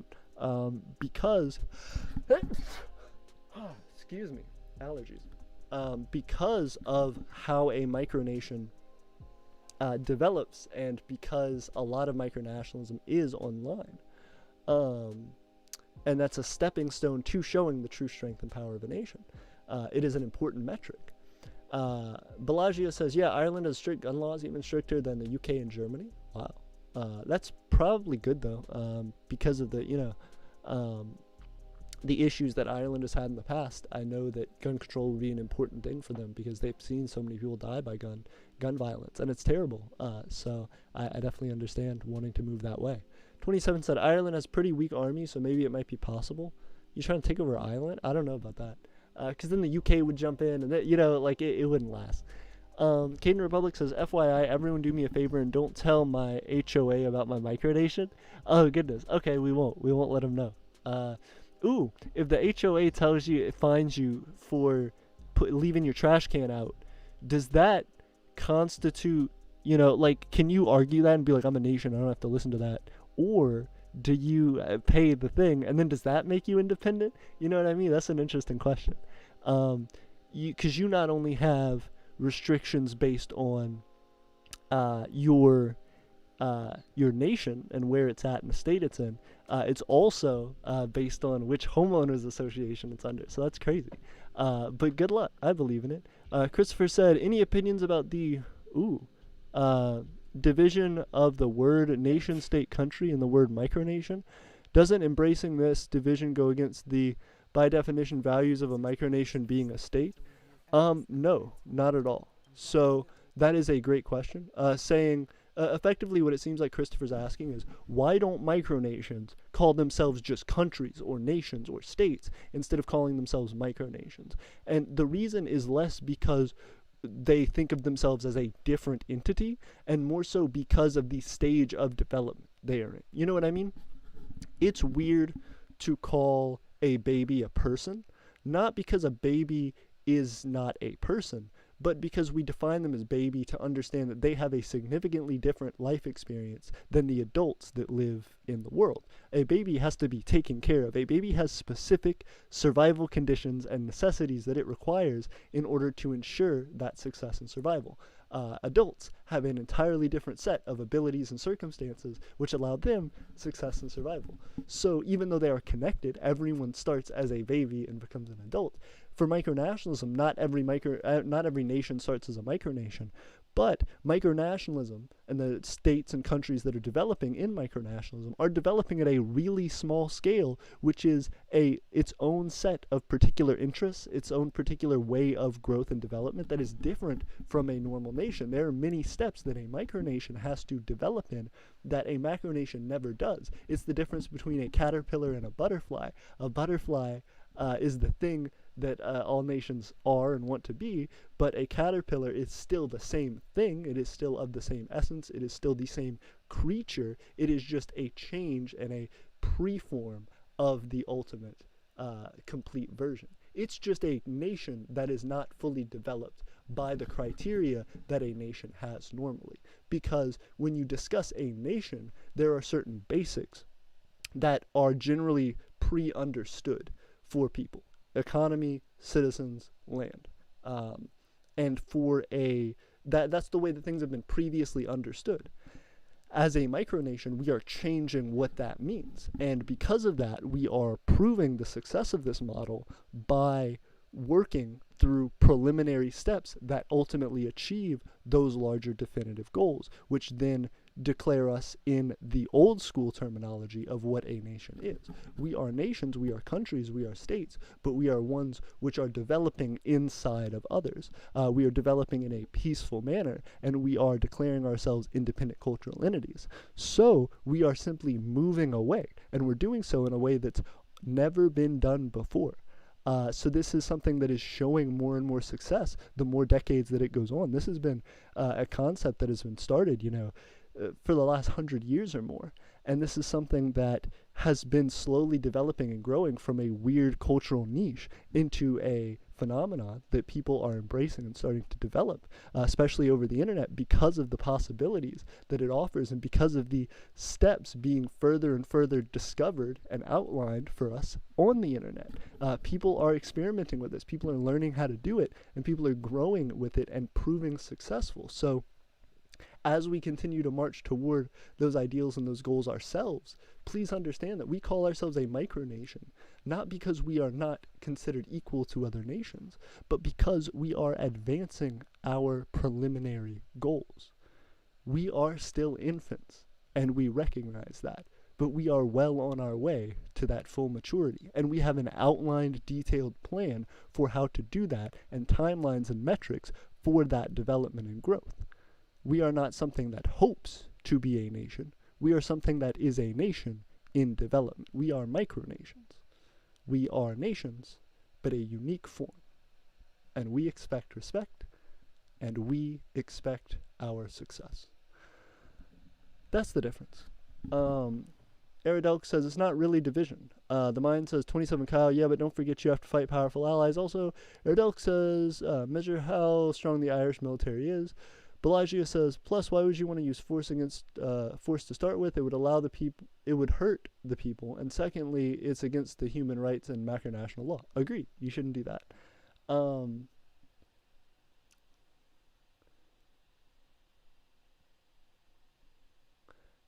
Guerrilla Warfare Shade said, yep. Aridelk says, Eternia wouldn't be happy if you caused havoc. Agreed. I would not. I would be significantly upset, and I'd be disappointed in our community. That would be horrible, and I disavow that 100%. I do not support that. Michael says, the reason, because there are better and easier ways to do it. First off, I'm sorry, Michael, for not jumping onto your comment really hard, but there are better ways to do it, and that's part of what micronationalism is showing that we don't have to follow the ways of the past in order to get what we want, that there are new methods and new abilities that we have to attain those things. And so as we grow, it is only a rebuking of our ideals to go out and pursue, really archaic means of development in that way.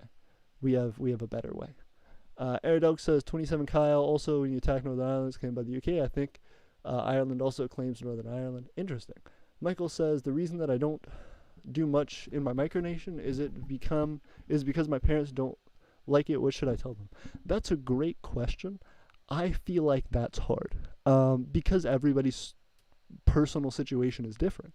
I didn't develop what I was doing until the end of high school. Pretty much I was always interested in micronationalism, and I had started to develop something then, but I never really went through with it. And then Eternia was always just sitting there on my mind, this concept. And I think once starting it, it became easier because I was an adult and because I had some independent direction I was already headed. For someone who is already underneath their parent, it's tough. If you're wanting to do that and you're passionate about it and you're sincere about it, talk to the people that you care about it, but, know that that does have its own taboos and its own things that are niche about it. So I would understand if your parents were not happy with that. I think people have developed for a long time. Bunny? Bug. Okay. There's a bug. Where's the bug? Can I get in the menu? I can get in the eye. The spray? Spray. Okay. Do you want to jump in? Do you want to jump in on this live stream, Tiffany? While I deal with a spider? You can give people the play-by-play of what's happening with this spider. We got 11 viewers now. I just jumped up from 9. Trying to watch me get this spider. Aridelk says, just finished a citizenship form for Eternia. Hey, thank you very much, Aridelk. Aridelk, do you have another micronation? Because if you do, you can't be a part of Eternia unless you dissolve your nation. But if you are interested in Eternian citizenship, we are welcome to have you, and we're excited. Another member of our community joining up. Shade said one way to progress in your micronation is to start 1 or 2 goals and sticking to those goals. Make sure you make those goals reachable. Don't make it too ambitious. I agree with that. You need to develop for your scale, and that's part of the reason for defining a micronation over a large-scale nation, is because the goals are different. They may be the same thing, but the size and depth to which they are dealing with are on 2 different scales. So it's important to understand that if you're talking to a micronation versus a regular nation, your conversation may be entirely different on what's important and where they are at culturally, economically, and so forth. Okay, guys, so Tiffany has alerted me that there is a intruder in the Empire of Aeternia. There is actually a bug that's in the tub, so I need to go and smash that real quick. I will be right back, but please listen to these fresh, free-for-profit pink jams while we do so. I will be back, but let's see if I can do it before the song ends. So we're gonna start. We got a 3-minute, 1-second song here. Let me let you guys jam out. There we go. Hey. I'm gonna actually let it go a little bit because I'm gonna jump on this beat so y'all can see it quick. Yeah. Gonna change the window capture. Then I'm gonna go and smash a spider after. Ooh. Trying to close it up, dude. Trying to get it all done, but I think that is rude because I can't do it yet, but I'll be back real quick. I won't put on the beat, but I'll show you this quick. I'll be right back.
And we're back. Ooh, 12 viewers.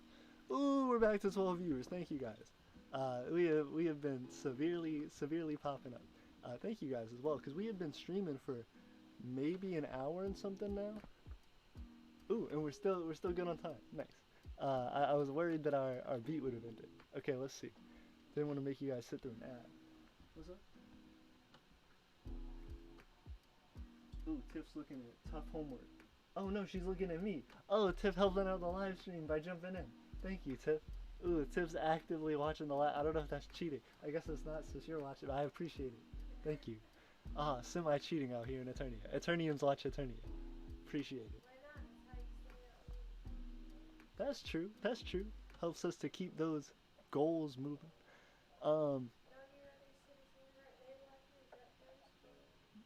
No, you're right.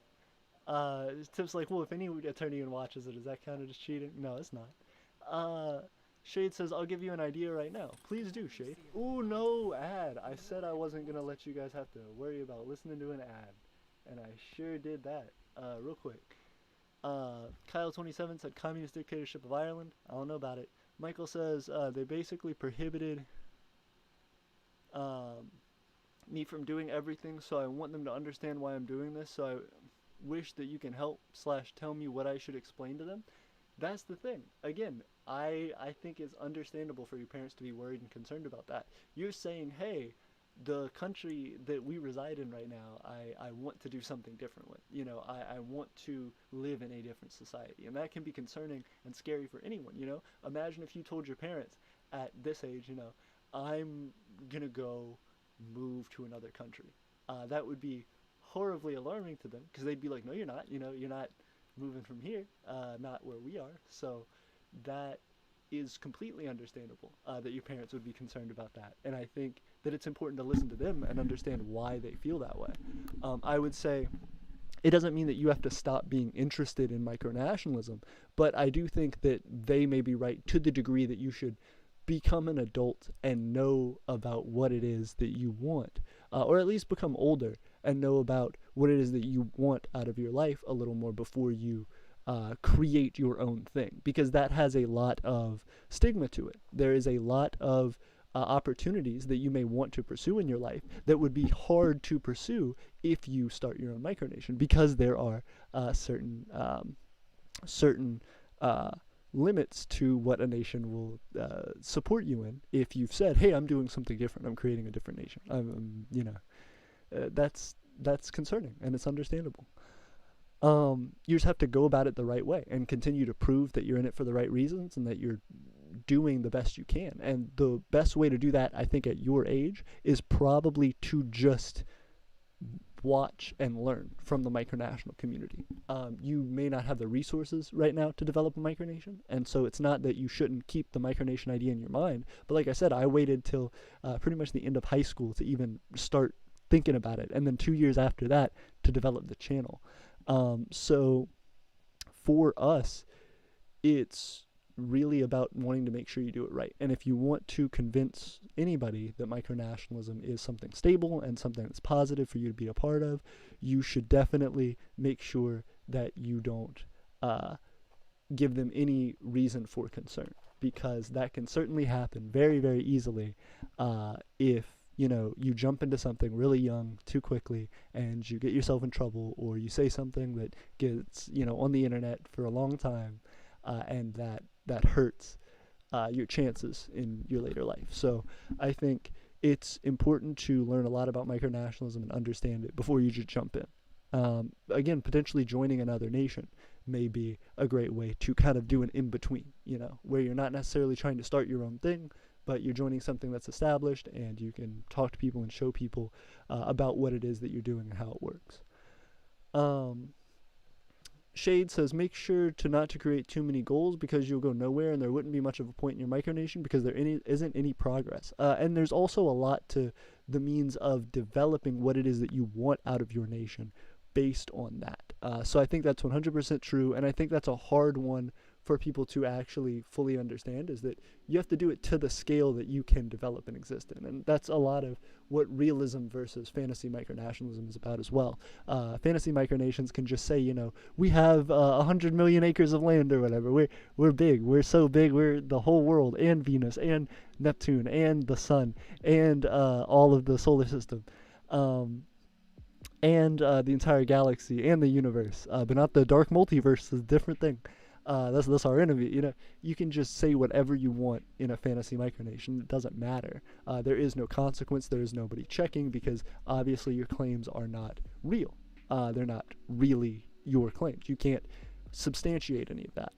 Realist micronations, on the other hand, are trying to substantiate their claims. They have legitimate claims that need to be, of course, of the right scale, and they are micronations which are actively pursuing the further claim and further establishment of their claims. So, and of the development of their nation. So, that's a big thing to consider as well. Is that you shouldn't just progress in developing ideas. You should progress at the scale that you're at.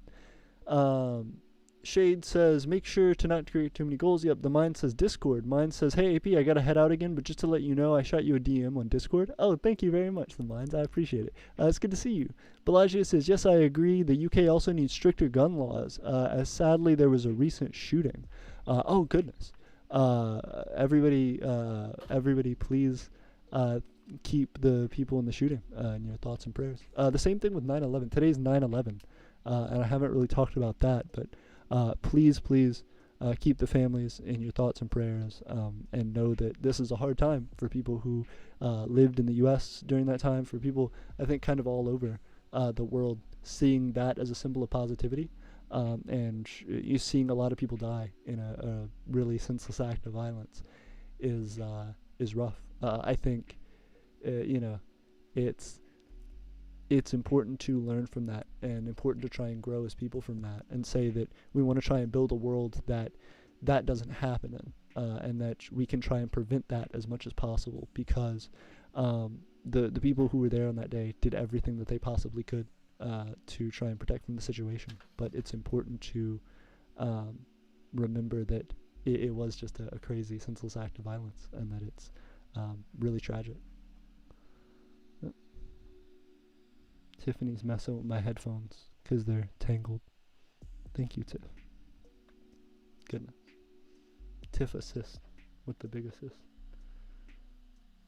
Your dad bought straws because the restaurant forgot to give me a straw earlier. That's awesome. Thank you. Now we have straws. Yeah, he bought smoothie straws. Nice. We got the thick straws. They're different colors. I thought they were like wax sticks for a moment. I was like, what is that? This is celebration. I was like, I don't know. It still could Celebration. be wax sticks. I don't know. You never know. We're having a party. Do you have anything to say? Okay. Aerodelk says America. Ooh, see you too. Bellagio says, Aerodelk says America needs some improvement too, Bellagio. Aerodelk says AFK need to use the restroom. See you, Aerodelk. Shade says, you said earlier that you're having a hard time in life right now. Is everything alright? Thank you for asking, Shade. Yeah, so, it's not so much like it's interesting. There's been a lot of development. So in my personal life, continuing to get through school, getting toward the end of my bachelor's degree, so that's exciting. As well, I am, but it's caused me to get really, really busy.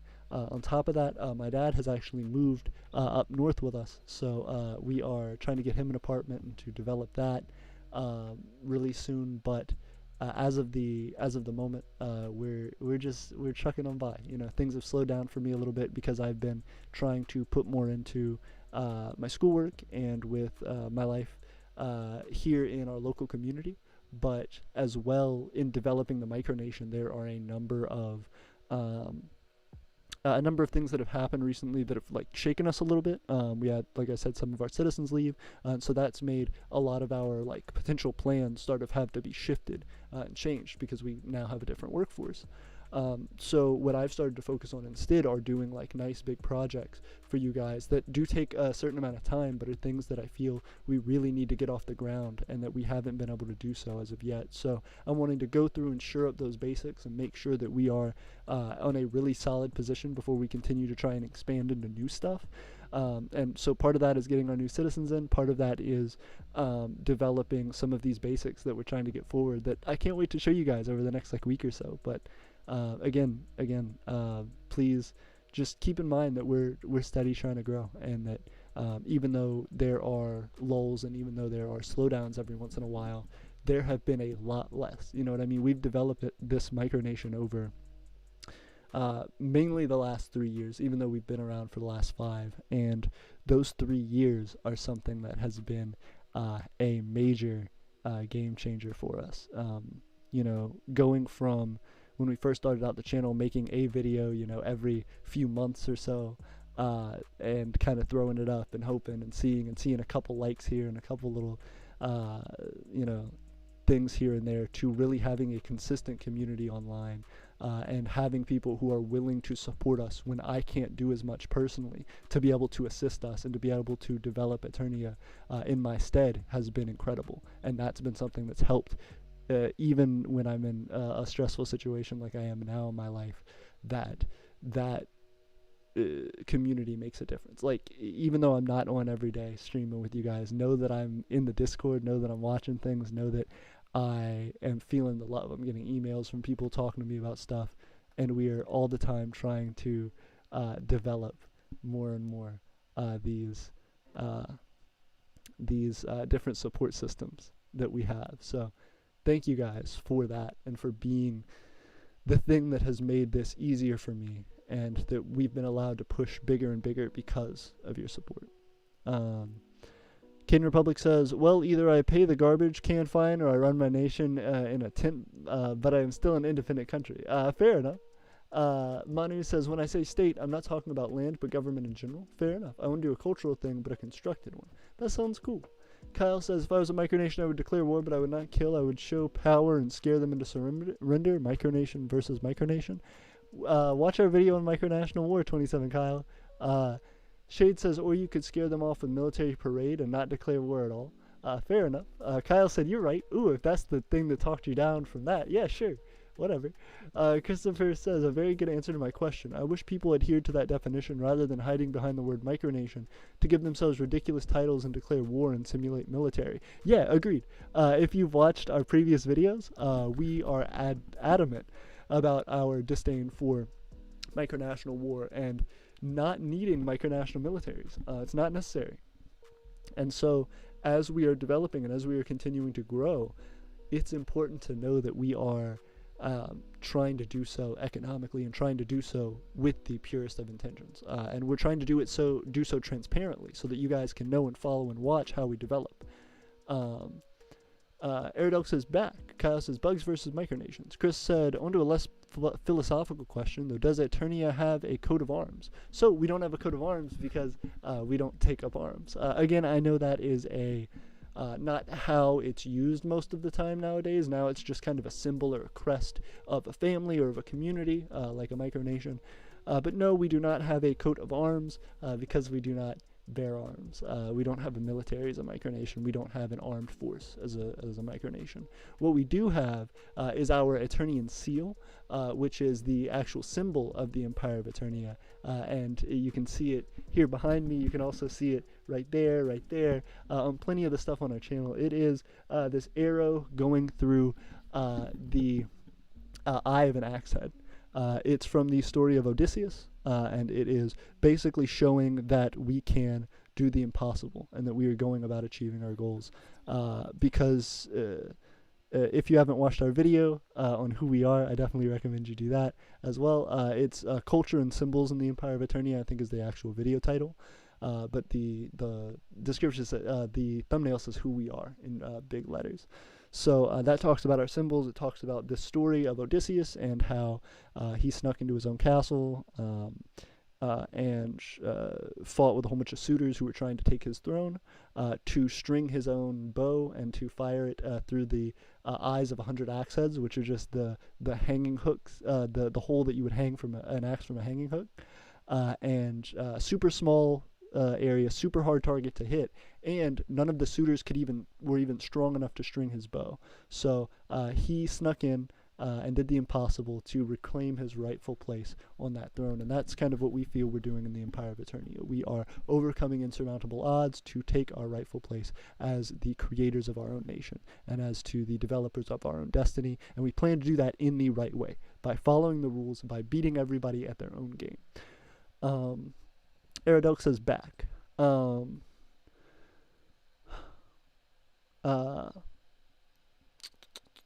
good to see you back. Let me jump in. 27 Kyle says bugs versus micronations. You know it. Chris says, on to a less philosophical question.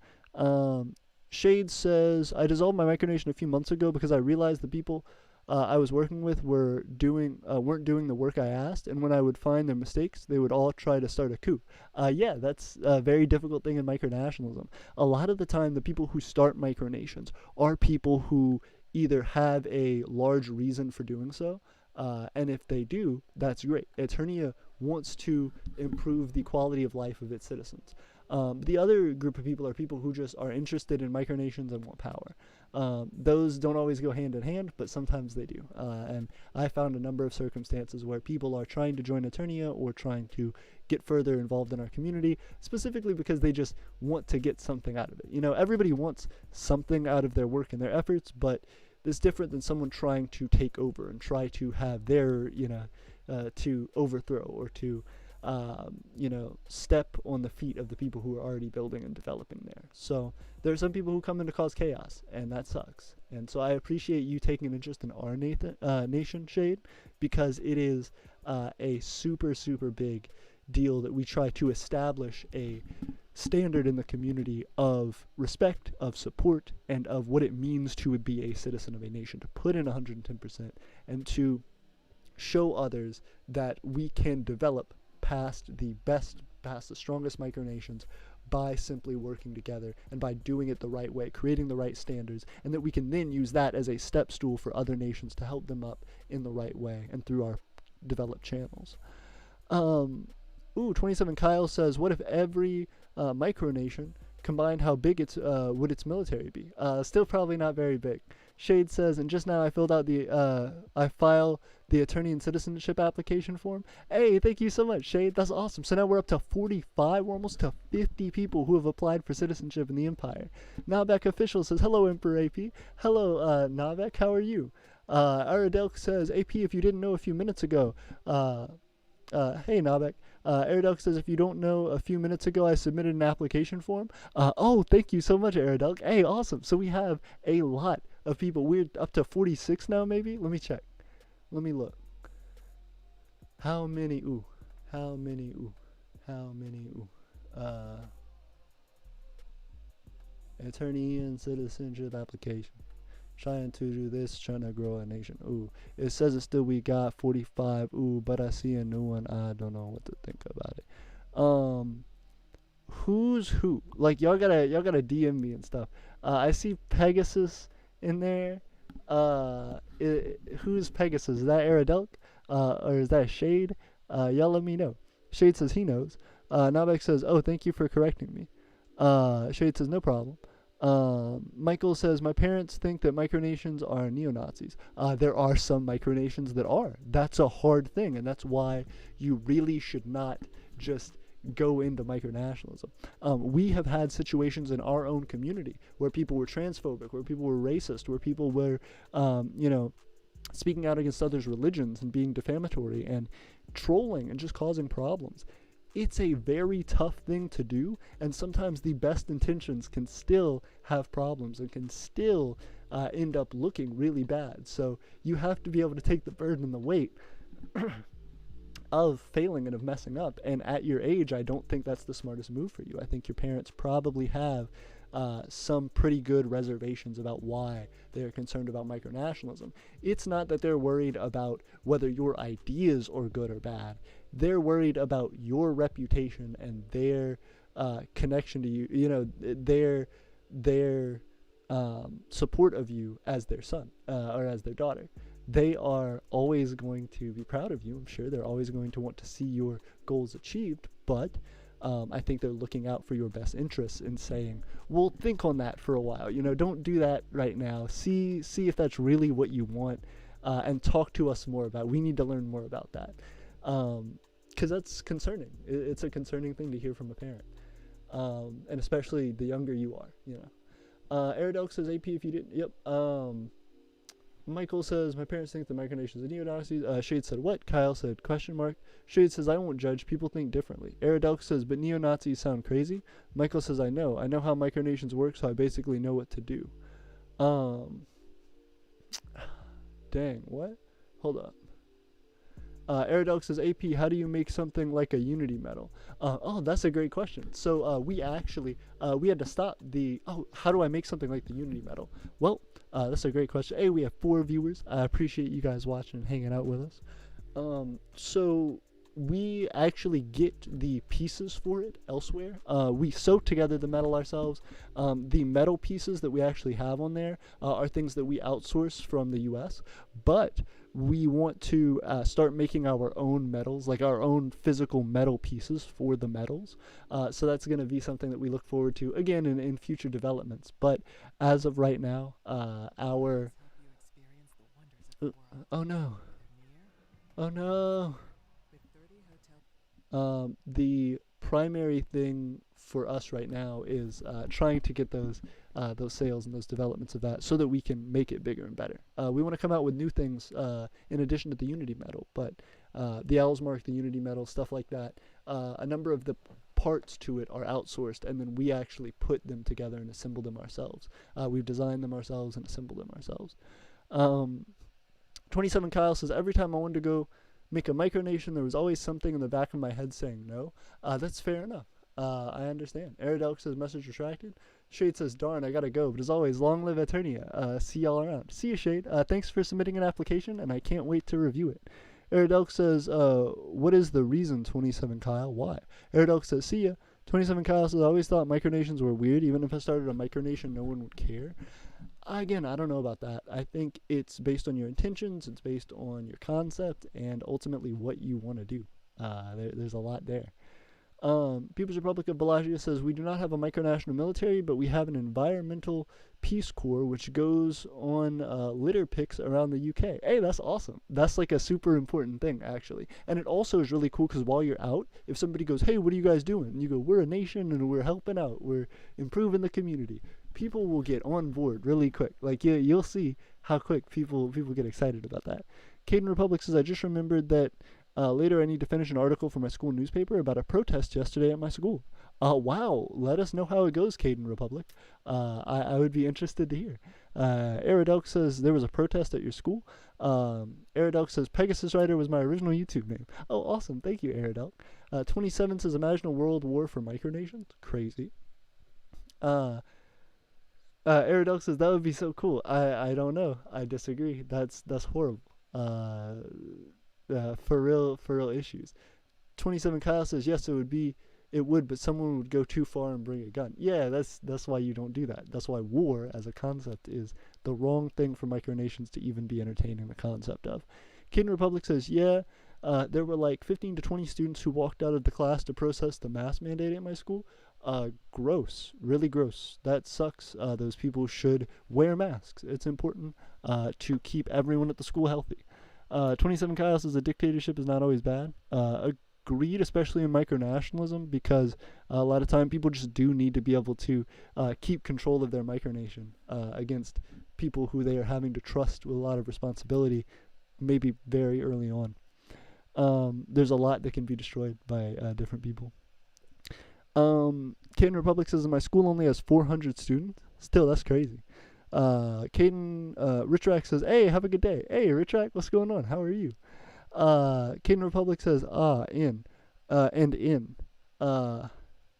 What? Aridelk says, most of the workers that are teachers at my school are Karens, not gonna lie. Oh, goodness, I'm sorry to hear about that. Caden Republic says, and now it's becoming a free so debate. What do you mean, a free debate? Like, it seems like it's not. It seems like it's, the school putting out a mask mandate, like an important mask mandate. There shouldn't really be a debate about that, is what's happening. Like, I don't know that that's a debatable thing.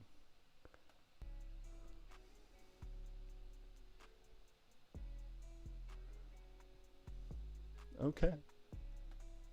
Back in with it. Let me jump over to our video. Hey, there we go. Okay, let's see.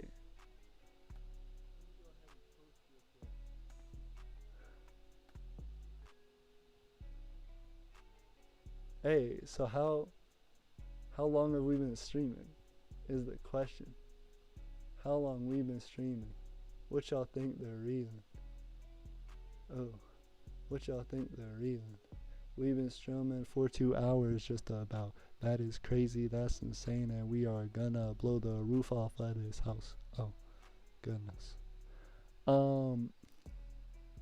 Yeah, I don't know. I feel like there's a lot of things that I'm excited to develop with Eternia, and that I want to really get bigger and better as we develop, but it's important that we do so with that scale. I think we've been talking about what Eternia is, and I think that sums it up well, in that, we are a people creating a country, developing our economic goals and our societal goals, our cultural goals. At the end of the day, though, we are also just trying to meet those interim goals that we have. We are trying to move forward between this big goal and that big goal, between how we actually grow, how we expand, and how we do so consistently and in a way that is firm, that does not change, that doesn't have some instability to it.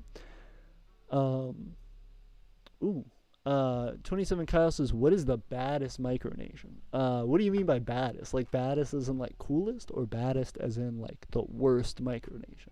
Because I don't really know how you can rank like the worst micronation. Oh, is there any evil micronation? Says Kyle. Evil micronations. Gosh, there are some that are bad. You know what I mean? Like, there are micronations that have, in my opinion, dangerous and like immoral premises.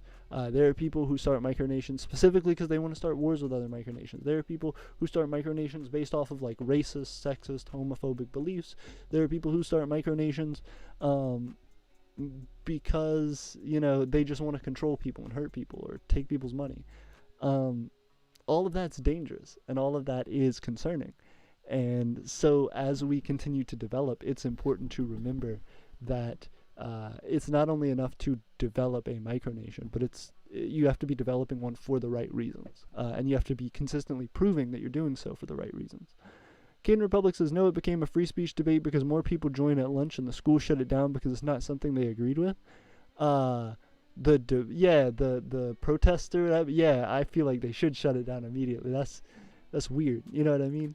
I wouldn't be wanting a protest at the school over whether or not to wear masks. It's a health care thing, you know? Like, if there's kids at the school with cancer, you can't be like, yeah, but we're going to pick or choose whether or not it's safe for them to go to school. And it's like, no, that's a civil right. That's a different thing. That's crazy. That's crazy. I hope that the people who disagree with the mask mandate at your school get further educated on that and change their minds, because I feel like a lot of them are probably hearing that rhetoric at home, and that's not good. Be different than your parents. You know what I mean? Speak out and support proper healthcare and proper necessary requirements for keeping everybody happy and healthy in our nation. And in the world, you know what I mean? It's a world health crisis, and it's important that we all play our part to end that world health crisis. That's, you know, a big part of Eternia. One of the things that I want to show off to you guys, too, on a side note, is something that I've been wanting to surprise everybody with for a minute, and I have not done it yet, but let me see if I can throw this in real quick. I'm going to turn that down just a little bit. Okay. We have this, which was my speech earlier. Let me see if I can't get into our docs and grab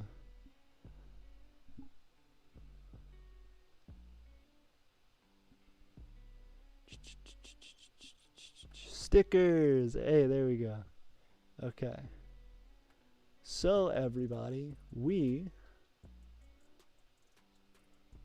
have stickers. We just created our full line of stickers. We have 6 so far, I think. 7. We have 7 stickers as of right now. I want to walk you through each of them. They're really cool, and I hope you guys end up liking them. We're going to start selling them on our website. We're going to do, I think, a pack of like maybe 4 or 5 for, I don't know, like $2 or $3 plus shipping. We'll make shipping like a quarter or something, you know. We're really trying to get some support with you. So if you guys want to buy some stickers, it helps us a lot. You guys can like smack them around and let people know that you support the Empire of Aeternia. So here's culture. You can see this one, and it's just us being so small, looking up at this big concept of culture. I want to talk about that more in the future. We have Blast Off, Eternia, a cowboy hat, Jeff Bezos cowboy hat, sitting on a rocket, blasting off in our support, in our success. We have the Last Supper, but micronational version, where we have going from left to right, Hutt River, the People's Republic of Parkastopia, Molossia, Eternia, Sealand, West Arctica, and Atlantium, all crowded around the table and hanging out. So I really like that one. That's a personal favorite of mine. We also have Aztec Eternia. So we were talking about culture, and I have a video coming out that's going to be really cool. It's going to show off a lot of these images and more, but there is that was one of the ones talking about culture and the concept of it. So I hope you guys like that. I thought it was a cool picture. And we have Big Micro. So we have Molossia, and it's again left from right, People's Republic of Parkastopia, West Arctica, and us looking up at the giant Molossia and being like, oh god, they're massive as far as their presence, as far as their influence. So if you guys want that sticker, I think that one's pretty funny. We have old micronation, so we have Sealand being an old man micronation, you know, the dad micronation, He got this little micro sweet micro sign over in the back. He's by the fire. He's hanging out. He's in his little cottage. And then we have talking about like how you represent your micronation. And this one is again a joke from that. It's Eternia pitching like Scientology to the People's Republic of Parkistopia, essentially saying, and I have this in context in the video that's going to come out, so be looking for it, but the concept of, you know, hey, it's important to represent your micronation correctly, because if you represent yourself in a crazy way, that is going to scare people away from your citizenship and from agreeing to support you, whether that's as a citizen or an ally or whatever. And so instead we are making this joke here of, hey, think about, you know, how you actually represent yourself.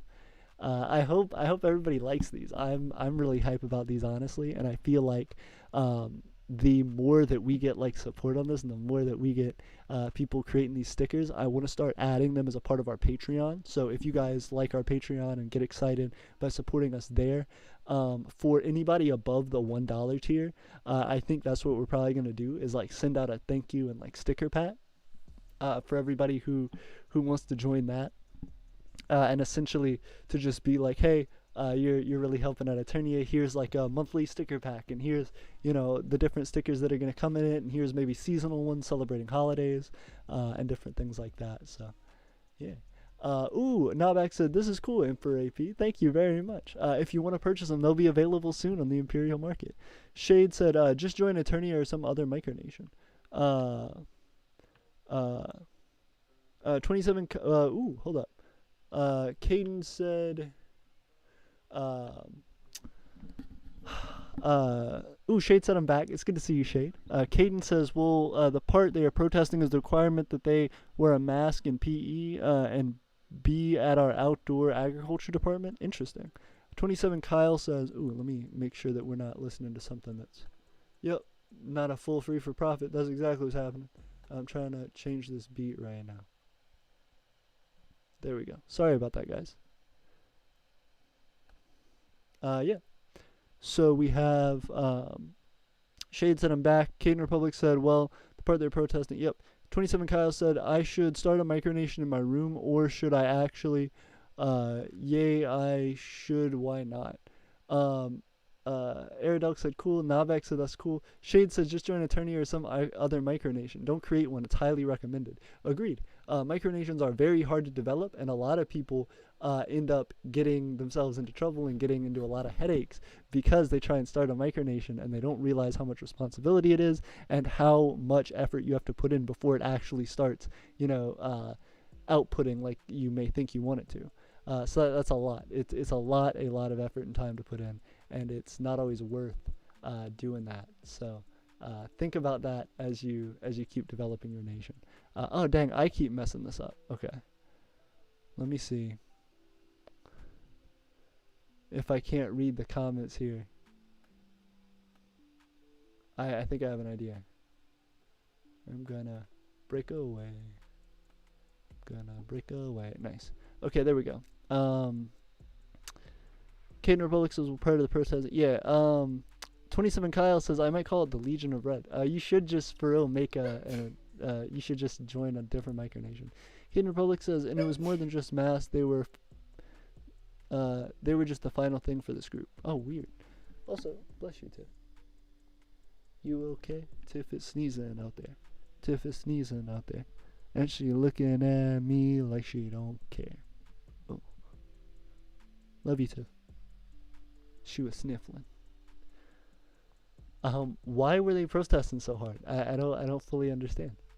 Again, I hope you guys like the stickers as well. I'm super proud of them. I put a lot of time and effort into them, and I feel like they're the next little part of our development. I think it's cute, and I hope we get a lot of support through that.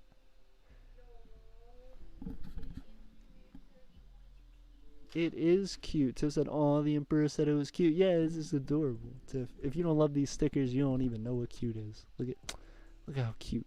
Look, we got our little Eternia micro ball. Look, adorable. We got Molossia micro ball. Adorable. Absolutely adorable. Very cool. All right. Oh, I'm showing emails. Oh, goodness. Okay. Back on our video, how long we've been streaming. 2 hours, 8 minutes. Yeah, you know the season. Oh, you know that this the biggest reason. Okay. So I've shown off our website a little bit. I've shown off a good bit of, oh no, it's going to be an ad. Oh, I love this ad. You guys know how much I love these ads. Going back to the stickers. Stickers, that's one of the big things we've been trying to create. Let us know if there's other stickers that you would want to see us make. Because that's part of the thing, you know, we want the sticker packs to be fun and cool, and something that you can enjoy in supporting us. So, yeah, if you have the money to support us at like the $5 Patreon tier, that'll be something that you'll get like a free set every month. And if not, if you want to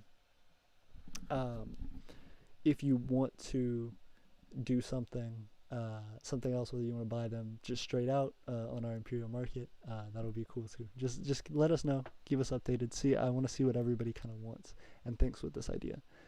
27 Kyle says, well, I know that, but it isn't going to be a full micronation. It's going to be a test to see how it goes and just so I can understand how to control a micronation. But that's exactly why you should jump into joining another micronation, because it's not about controlling the micronation, it's about development, and it's really hard, and it takes a lot of time and effort to get it right. Even the people with the best intentions and who have all the experience can still get it wrong. Ooh, Shade says wait. What's up, Shade? How you doing? How you doing, Shade? Why are we waiting? What are we waiting on? Ooh, this is a pretty good beat. I respect this beat. I'ma stand on my feet because I respect this beat. Ooh. Shade said, wait, do I have to pay the $1 to become a citizen?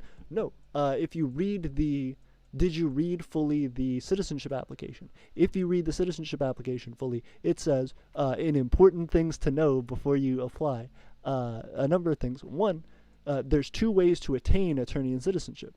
Either one, to pay the $1 tax on our Patreon, and that's all you have to do if you choose that route, or you can create content for us as a means to cover that tax. If you donate created content to us and say you can keep this and any profits you make from it, then that means that we can take ownership over that content, monetize it, and make money that way, which would cover the cost of your citizenship. So you do either or. If you can create content for us, you can get a citizenship. If you can pay the $1 Patreon tax, you can get a citizenship from us. You don't have to do both. People's Republic of Bellagio says, Bellagio wants citizens at the moment if you want to join. Shade says, up, my question. Hey, I appreciate it, Bellagio. 27 Kyle says, how am I supposed to join a micronation if I don't know any micronations? I'm in Ireland. You don't need to be in the same country, same physical space as another micronation. You can do so by joining online.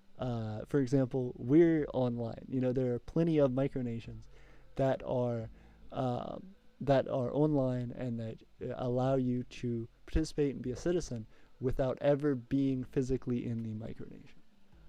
And that's part of our development. That's part of our goals as well, is to make that an easier, more productive process for citizens. So we have that right now available, and there are other micronations that do as well. Don't think it's just us.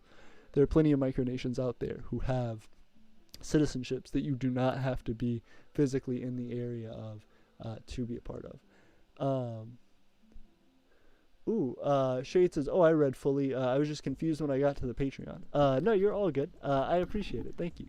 Vernonium says, hello. Shade says, I'll go with content creation. Hey, thank you very much, Shade. That means a lot. We have a number of citizens who do content creation for us, and it helps a ton. It really, really does. People's Republic of Bellagio says, one of our allies, Robe, are in Ireland. Oh, goodness. That's really cool. Aradelk says, Shade, if you don't want to make content, make content for Eternia. People's Republic of Bellagio says, I think. And you're right. Aradelk is right. If you don't want to pay the tax, you can do so with creating content and donating that. Bellagio Shade says, I do. Awesome. I'm excited that you want to create content for us, and I can't wait for us to discuss that more. If you want to start working on the content, start working on your first piece of content now, because that will help us a lot.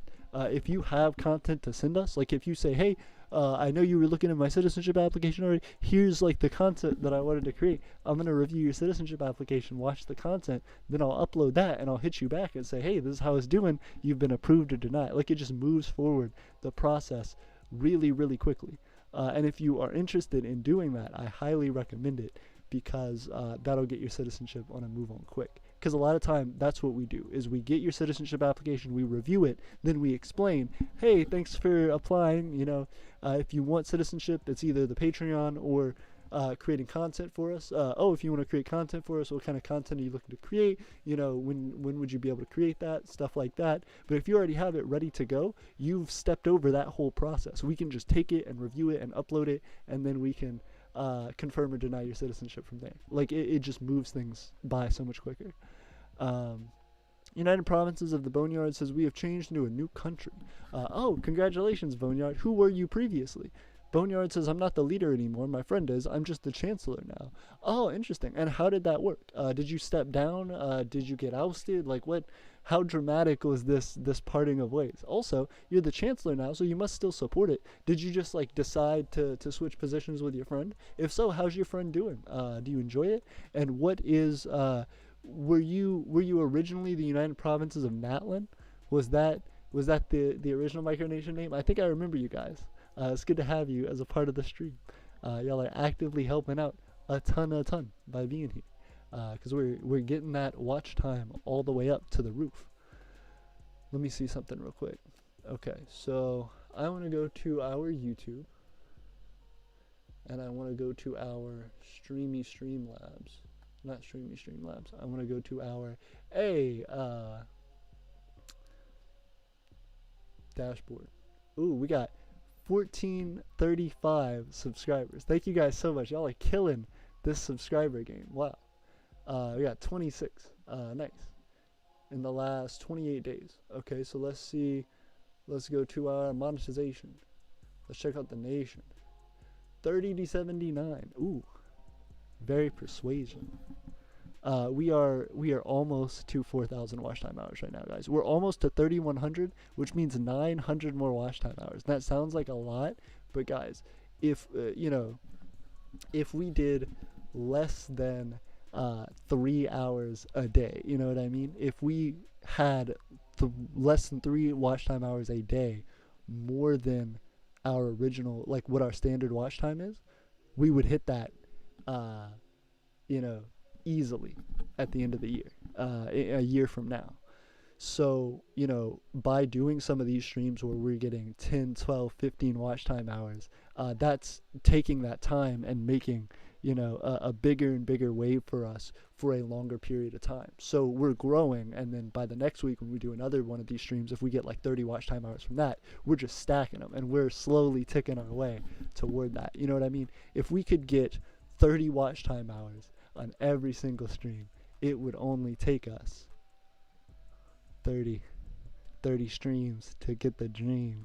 Hey, if we did it bigger than it seems, bigger than we've been doing, because we have to hit what we've been doing, then accelerate. Hey, then we'll move the nation up and it'll be great. Hey, that's how we do it. Sign up today. Hey, join the nation.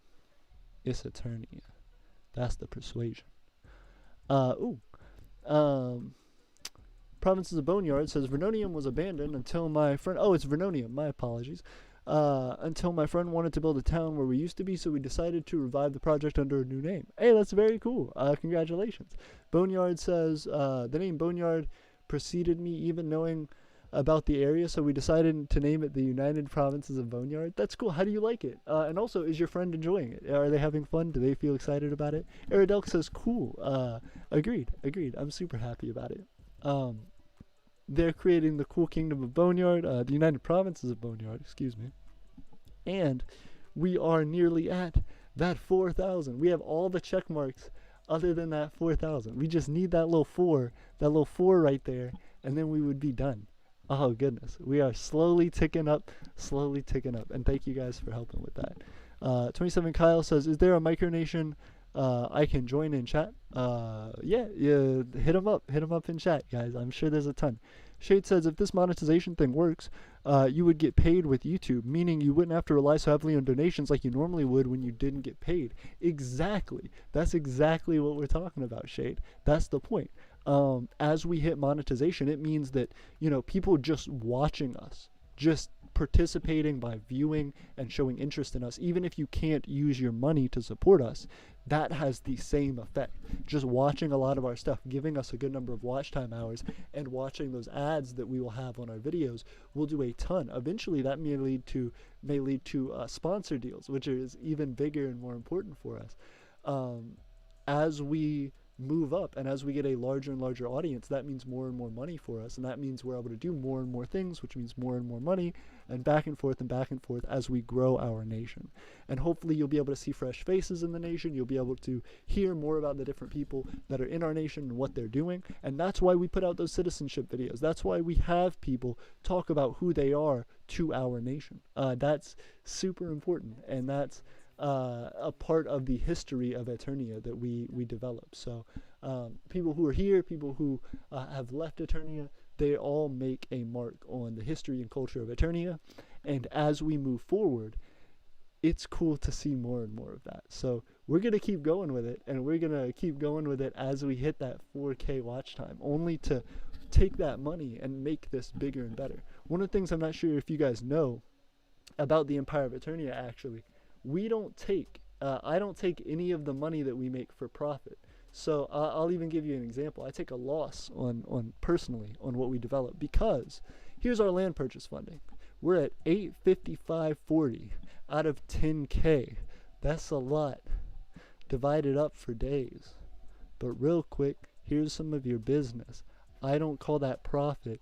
That is what's that called? Oh, that's the revenue, the total revenue for your avenue. That is the total amount from purchases that have been made on our Patreon and our Patreon and our Imperial Market on our Etsy.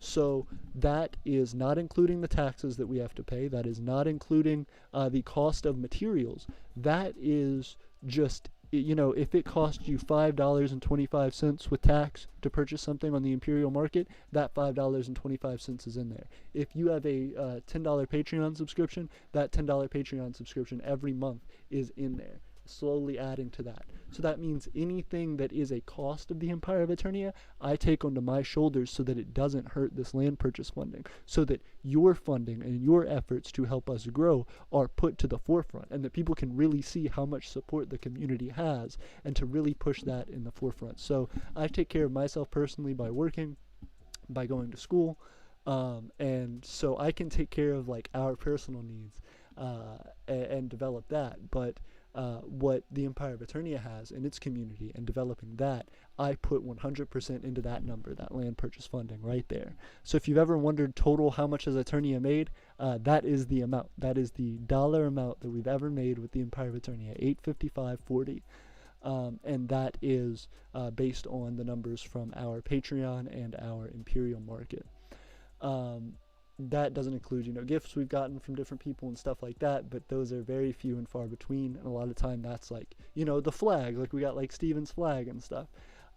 So that's an accurate number to the dollar amount that we have interacted with and that we've grown to. Once we get monetization, I think we have anywhere from the ballpark of maybe making $100 a year to $200 or $300 a year, and that's really cool as well, because if we can get monetization and we can truly get some of these videos monetized and activated and moving, we have the potential to rapidly increase how quickly we get that land purchase funding. We may be looking at getting half of our land purchase funding a year or two after we have gotten monetization, just simply because of how quickly that yearly amount of additional income will help us to produce larger projects and do more, and will promote even quicker growth of that channel and that land purchase funding goal. So thank you guys for that. We haven't taken anything out of it as well. So when we invest in the seasteading project that we've been doing, where you guys have seen us build a PVC boat, which is quite expensive, that was out of my personal funding. If you have seen, our development of our arc furnace, that was out of my personal funding. It's because I believe in Eternia, and I'm matching a lot of the donations that we get. So thank you guys. Eridelk says, Bellagio says, join the PRB. It almost sounds like PB&J. I appreciate it. The Caden Republic says, the Caden Republic. United Provinces of Boneyard says, we've started building a new capital, Osville, and since we are both building, and with better tools, the capital is better than the old capital, Valley Common. That's awesome. It's very cool to see. Bellagio says, we are currently actively looking for citizens, and we could get you a position in government quickly. Very cool. 27 Kyle says, okay, Bellagio, what kind of micronation are you? Boneyard says, we also made a flagpole and put our flag on it. That's awesome, Boneyard. They said, I'm going to make a new flag for our YouTube profile picture. Yay, congratulations. Shade says, how many acres of land is that? Kyle says, I will join you, Bellagio, but I want to know more about your micronation. Nice. We made a micronational connection in the chat right there. I don't know if you guys noticed that, but that's cool.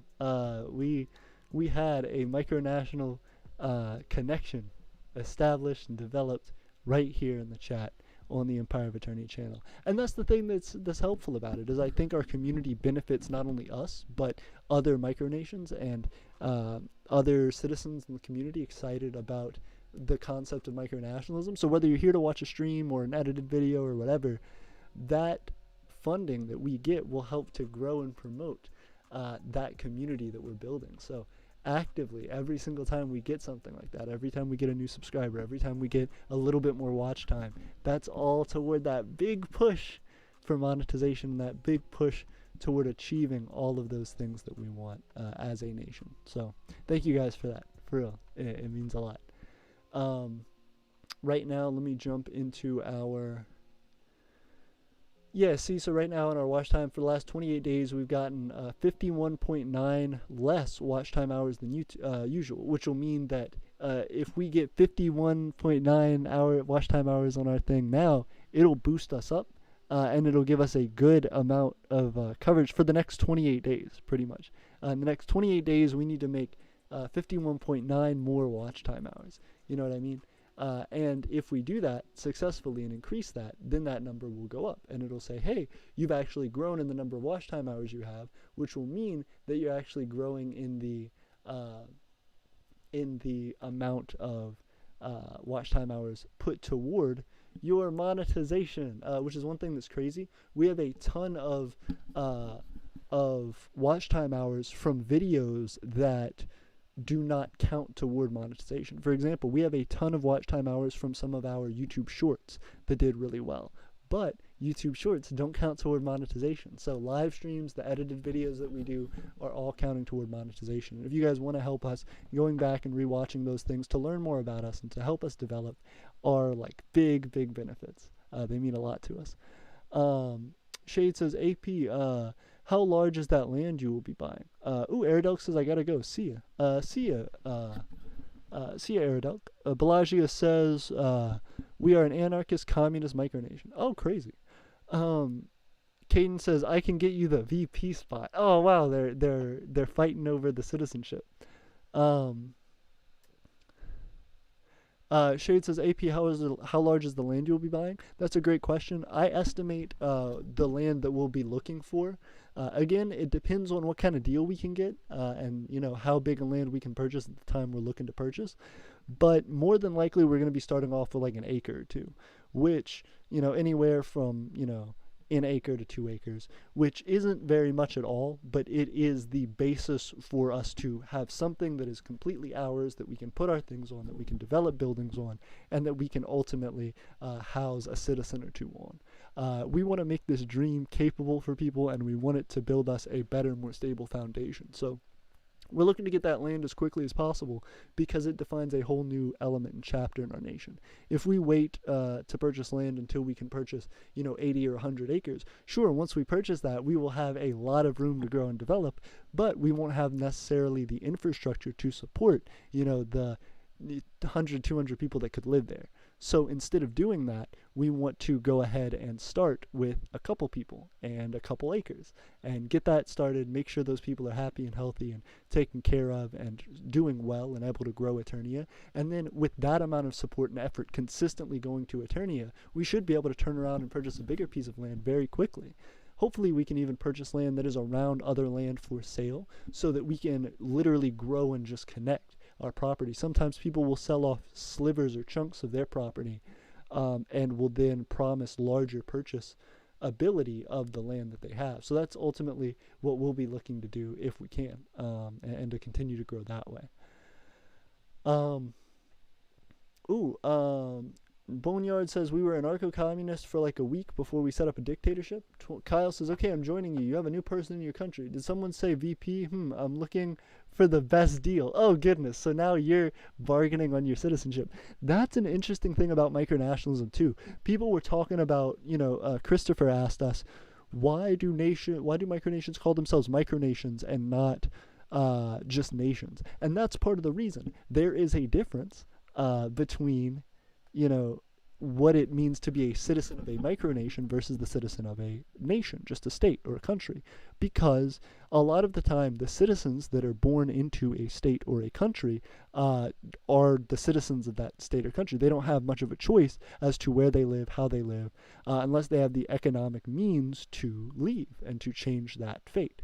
But in micronationalism, everyone chooses their citizenship and has many choices as to where to have their citizenship develop. So in dealing with that and in supporting the concept of micronational citizenship over just the plain context and definition of a citizenship means the difference between someone who is a citizen because they get to choose the best deal for them and to be able to actually support a nation that aligns as much as possible to their ideals and interests and will be able to give them the most benefit out of that citizenship, the most value out of it, rather than someone who is just forced to live in the country that they live in because they were born there. There's a big difference in micronational citizenship versus regular citizenship, which means that there's a big difference between a micronation and a regular nation. They are hand in hand the same thing, but at very different stages of their development. And micronations are a fairly new thing in that stage of development, in that way for a nation to exist. It's a new beginning. Caden Republic said 10 cent is 1 cent. Oh, interesting. Bellagio says, I can give you VP too as long as you're committed to the cause. See, this is interesting. Now Bellagio initially was like, I could get you into the government quick. And then Caden Republic said, I'll give you vice president. And then Bellagio said, no, I'll give you vice president too. I'm sorry. I would try to lowball you there. That's crazy. What? Okay. Y'all are giving up a lot in your nation real quick. But also, that's crazy. Good for you, Kyle. You're making bank on the citizenship. 27 Kyle says, okay, I see. Anyone else because you have time to tell me. Ooh, Kyle's like, any other takers now that we're in the bidding war where VP, best offer. Who's got the next offer? He's like raffling off his citizenship. That's cool. Being able to have a specific show for your approval, for your value that you contribute to a nation. And that's another thing. Micronations are really grasping for straws when it comes to production and for assistance and support, whereas normal nations have that by nature of what they are, by definition. So they aren't, struggling to try and find a workforce. They have an embedded workforce, and that's another difference. Shade says, every time someone says dictatorship, I get those Kim Jong-un vibes. I feel you.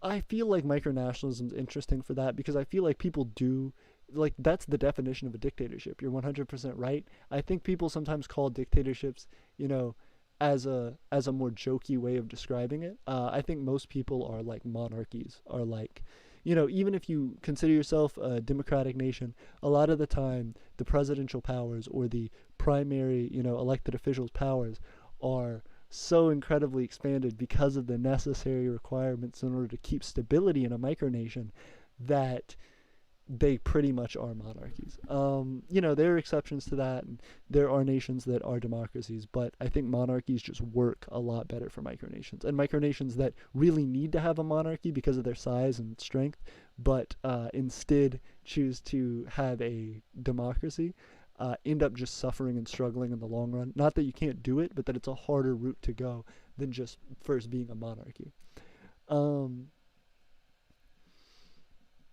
Boneyard says, imagine giving someone you don't even know a position in government. Right? Yeah, that's a whole thing. Boneyard says, we're more like Imperial Japan in a way. Oh, interesting. Boneyard says, since we are an isolated dictatorship. Makes sense. Bellagio says, like we said, committed to the cause, so it would take a few months before we give out the position. Ooh, interesting. United Provinces of Boneyard says, if we need something, we usually try to make it ourselves before buying. Okay, now 27 Kyle saying, I don't want to be in the government, yet I want to be trusted. So he's like, you hurt my feelings, Bellagio. You don't trust me. You don't trust me even though you've never met me. This is an interesting development. I don't know how well this will work out. I'm curious as to who he's gonna go for. It's like The Bachelor. He's like trying to give out his rose, and two micronations are like shoving each other, like hitting each other in the face, scrambling up to try and get it from him. This is crazy. And he's like just dangling it in front of him. Like who's got the best offer?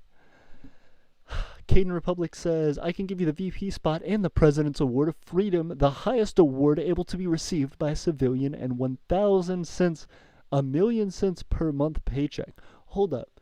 10 cents is 1 cent. So really, you divide that number by 10. So let's remove one of those zeros. So really, 100,000 cents, which if you get $100 a month, hold up. Is that accurate? 10,000. Yeah, you'd remove a zero, and then you have 100,000. Bless you too.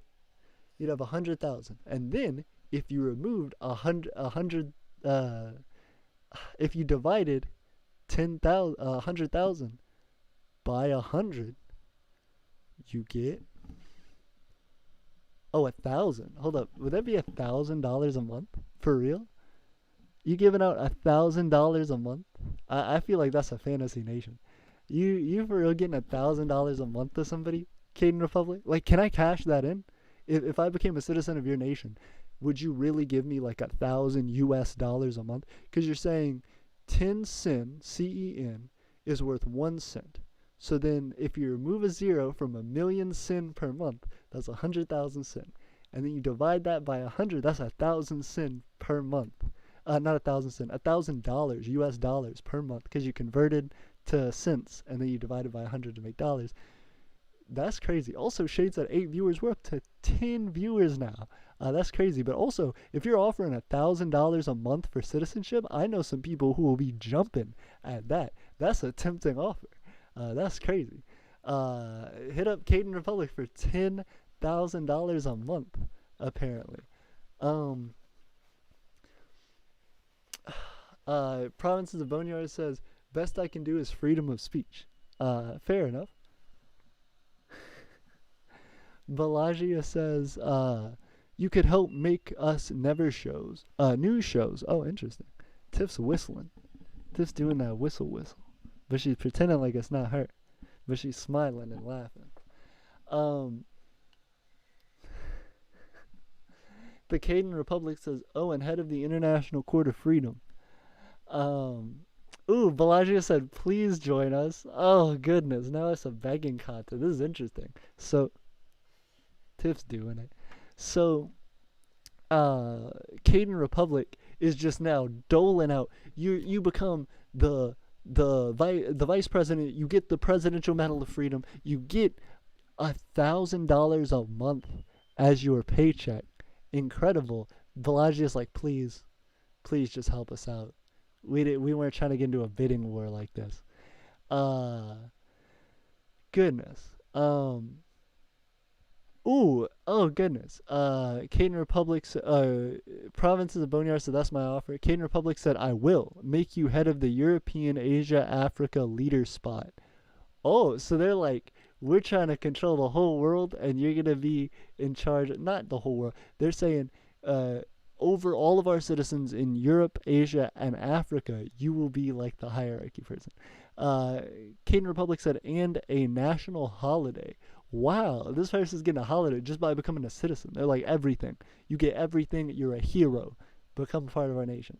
Vlagi said, I have nowhere near enough time to keep the nation going at the pace, so I need more citizens. I need diplomats. Please join Balagia. That's a hard pitch for Balagia. That's good.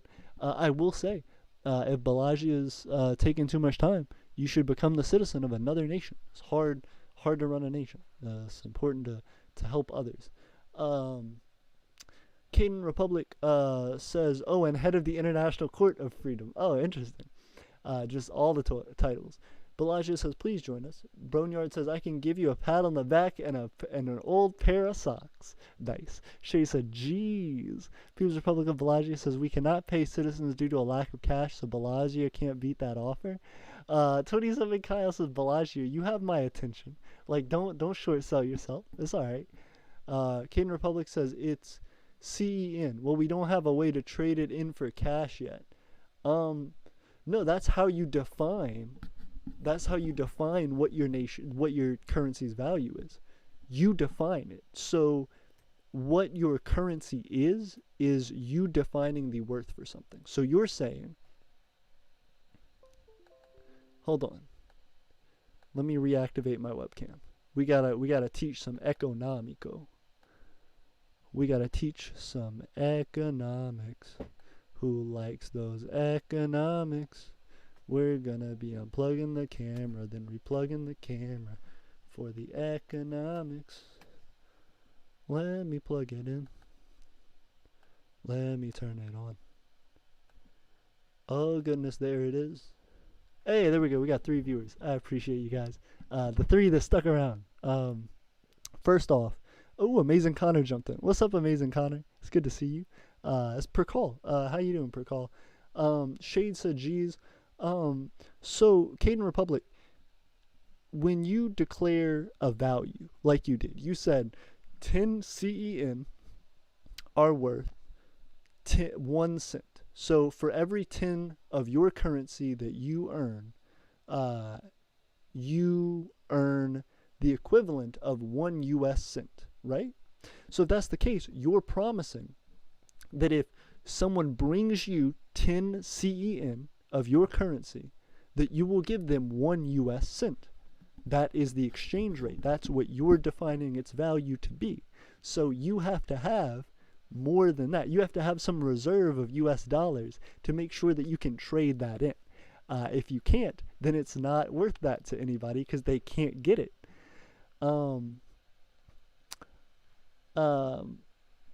Bellagio says we have freedom of speech too. Connor says I'm late. Caden Republic says we have that and we have so much more, like no income tax. Oh, interesting. Connor said, I'm sorry, the Kingdom of Percall. Sorry, I'm late. You're good. We're excited to have you, Percall. 27 Kyle says, any micronation I join will help you. I will help you and make your dreams a reality. I want to help. I'm good at getting people to join. Hey, Kyle's like, hey, no, but here's my pitch. I'm a solid citizen. I got that personality. You know me, I can always get the citizens rolling in. I've got the style, the grace, and I'm in your face. That's what Kyle said. Now he said, who has the best offer for such a talent as myself? Bellagio says, we're currently uniting with a nation so we can be stronger in the future. Ooh, so then that would be interesting for someone becoming a citizen, because how would that work? Would they just then find out, oh, now I'm a part of another nation as well? Bellagio says, if that fails, we jump ship. Oh, interesting. If you jump ship, head over to the Empire. Eternia needs you here. You can develop a lot in the world and make yourself a part of the gear that you develop. Hey, United Provinces of Boneyard said you can help us build the capital if you're willing to fly out to the middle of nowhere. Ooh, that's crazy. The middle of nowhere. That's awesome. Amazing Connor says, in Percall we have a 5% tax. Nice. Caden Republic says we have no tax on citizens and low business tax. Nice. Bellagio said that's a good deal. Amazing Connor says we have NZD, New Zealandary dollars in my bank draw. That's awesome. Congratulations. Million Hawk joined us and said hello. Hey, Million Hawk, how are you? Haven't seen you in a minute, but it's good to have. Well, I think you might have been the last stream. It's good to have you. Bellagio said, same, we have no tax. Connor said, the same as the PERS. Money is always getting sent online. Oh, interesting. Amazing Connor says, I'm the king and the banker. Uh, uh, Boneyard says, I'm thinking of implementing an import tariff. And 27 Kyle says, drum roll, drum roll, drum roll, drum roll. I will join Bellagio. Hey, congratulations. Awesome. Bellagio said thanks. You picked well. Nice. So Bellagio will exist a bit further. They're going to try and unite with another nation. That's cool. Good luck, Caden Republic. I'm glad Kyle joined you. Bellagio said thanks. You picked well. That's awesome. Bellagio didn't even have like a ton that they were offering and providing. It was just like, hey, we're real about it. And I think that probably resonated. Kyle, what influenced your choice? I'm very curious. Also, we have 8 viewers. Thank you guys so much. 9 viewers, it looks like. I see 9 up here, but then 8 right there. So it's confusing. Amazing Connor says 1 per equals 1 NZD. That's awesome. Congratulations. Million Hawk says, hey, AP, what do you think about Molossia against East Germany? I think it's pretty cool. I get the concept, but I don't know. I feel like it was silly and it was funny. I definitely think the videos are cool in the same way that they had a war against like Kickassia, I think, which was interesting and was like a fun video. But I think they're primarily jokey. Like it's cool. It's a jokey thing, and I think it's interesting because Eternia has jokey stuff as well, but it's weird because we don't necessarily consider that like a part of our history all the time. Amazing Connor says, I'm going now at 11 in 3 minutes. Oh, congrats. It's good to have you. Connor, let us know if you can jump back after you mow your lawn. He said he has to mow his lawn to earn more NZD to make more PERS. Congratulations. That's a great way. Starting with something, even if it's a chore or something that you can earn a few dollars here and there, really, really boosts what it is that you can do for your nation, for your economy. Having money makes things happen. So congratulations, Connor. I wish you well, and I hope you can come back and join us. Also, we have 7 viewers. Thank you, guys. Caden Republic says we are blocking Bellagio from ever doing business with the Caden Republic. Oh, no. So the Caden Republic is like, you steal our citizen? We gave everything. We put our nation on the line for this hero, for this super citizen, and you dared to snatch them from us? How dare you? No trade between Bellagio and the Caden Republic ever again.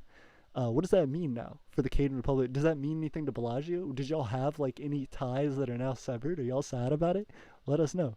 Also, again, 27 Kyle, what got you to make that choice? Do you feel bad for Caden now, the Caden Republic? Boneyard says we probably want to implement the tariff seeing as we don't need it. That's fair. What do you think would be the benefit, and why don't you feel like you need it? What was the original thing that made you feel like you might need it? These are all the Bigglesby questions. You know what I mean? Let me jump over to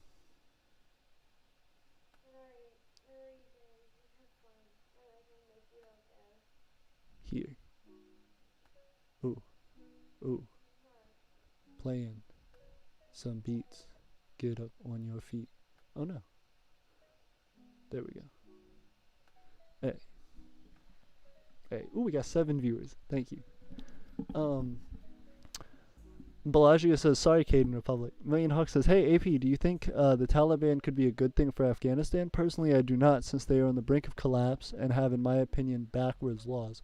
So I think, Million Hawk, the Taliban are an interesting situation because I think they have had lots of human rights abuses in the past.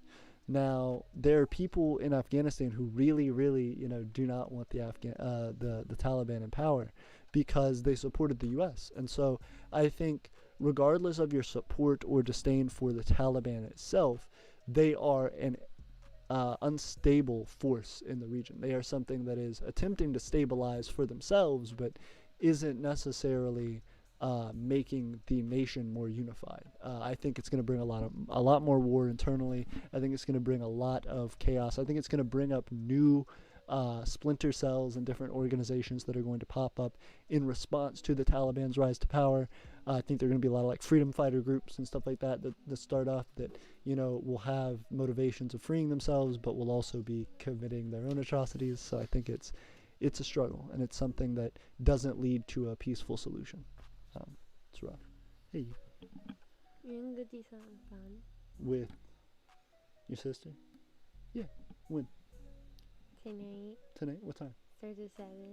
7. It's almost 6. Okay. How long will it take us to get there? 34 minutes. Okay.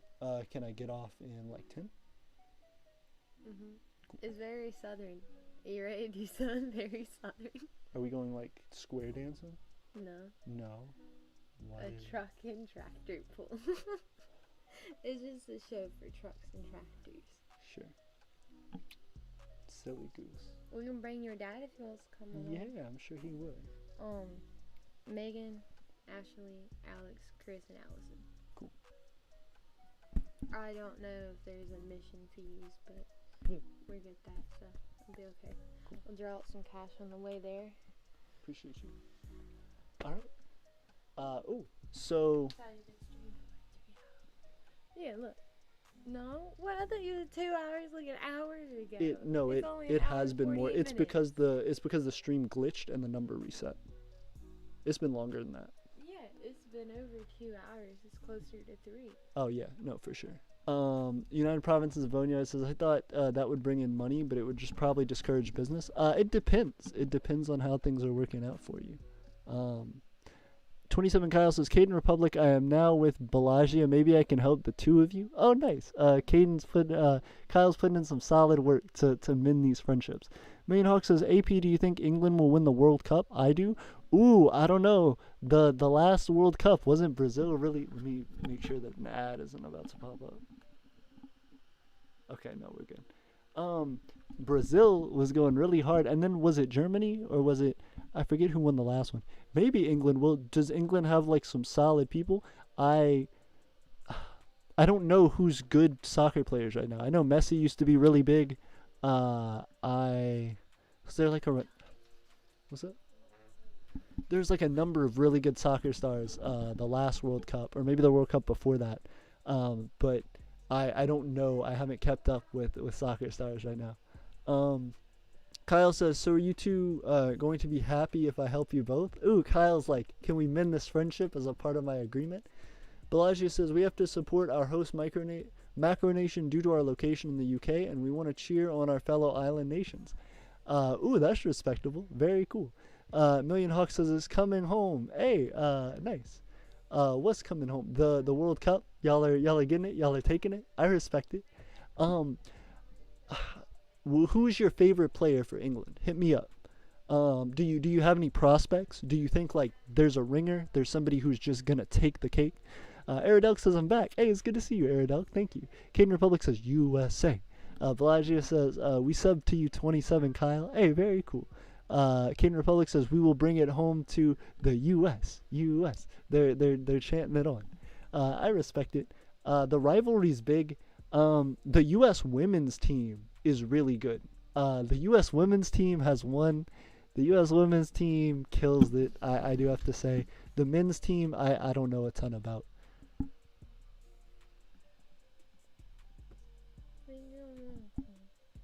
I'm sorry, what? For us to go have fun. Okay. Ow. That one's so... Look, it's so odd. Can I please pull it? Not right now. Aiden is sticking I'm out. in the middle of my live stream. So earlier you went through puberty a second or third I time. know, it was an issue. My whole voice went up 10 octaves. Give me like 5 more minutes and I'll let you pluck it. She messed with my eyebrows. Well, it was already sticking out. I thought it was just a hair that fell down onto your face, but it's attached. Aerodelk says my B-day is coming up. Hey, congratulations, Aerodelk. How old? You becoming an old person? 14. Ooh, nice. Million Hawk says, Bukayo Sakri is my favorite. Nice. Who's that? Do they play for England? If so, how they doing? How long have they been a part of the team? 27 Kyle says, where is the Bellagio Micronation? Now they're trying to get these details out. Boneyard says the Boneyard will win the World Cup. Boneyard. Can y'all participate? Do y'all have the players? Aerodolk says U.S. Aerodolk says United Provinces of the Boneyard agreed. People's Republic of Bellagio says Raheem Sterling is good. Oh, that's cool. I also haven't heard of Raheem Sterling. Is Raheem Sterling good? Well, you said they're good. You gotta tell me more about him. Bellagio says Kane is decent. Okay, so Bellagio knows about these soccer players. He knows these football stars. Football. Non-American football. Original football. Number one football. World Cup football. Ooh, can I have another sip? Because my throat is dying because we've been streaming for 3 hours. Sour. Need to take a breath. Thank you, Tiff.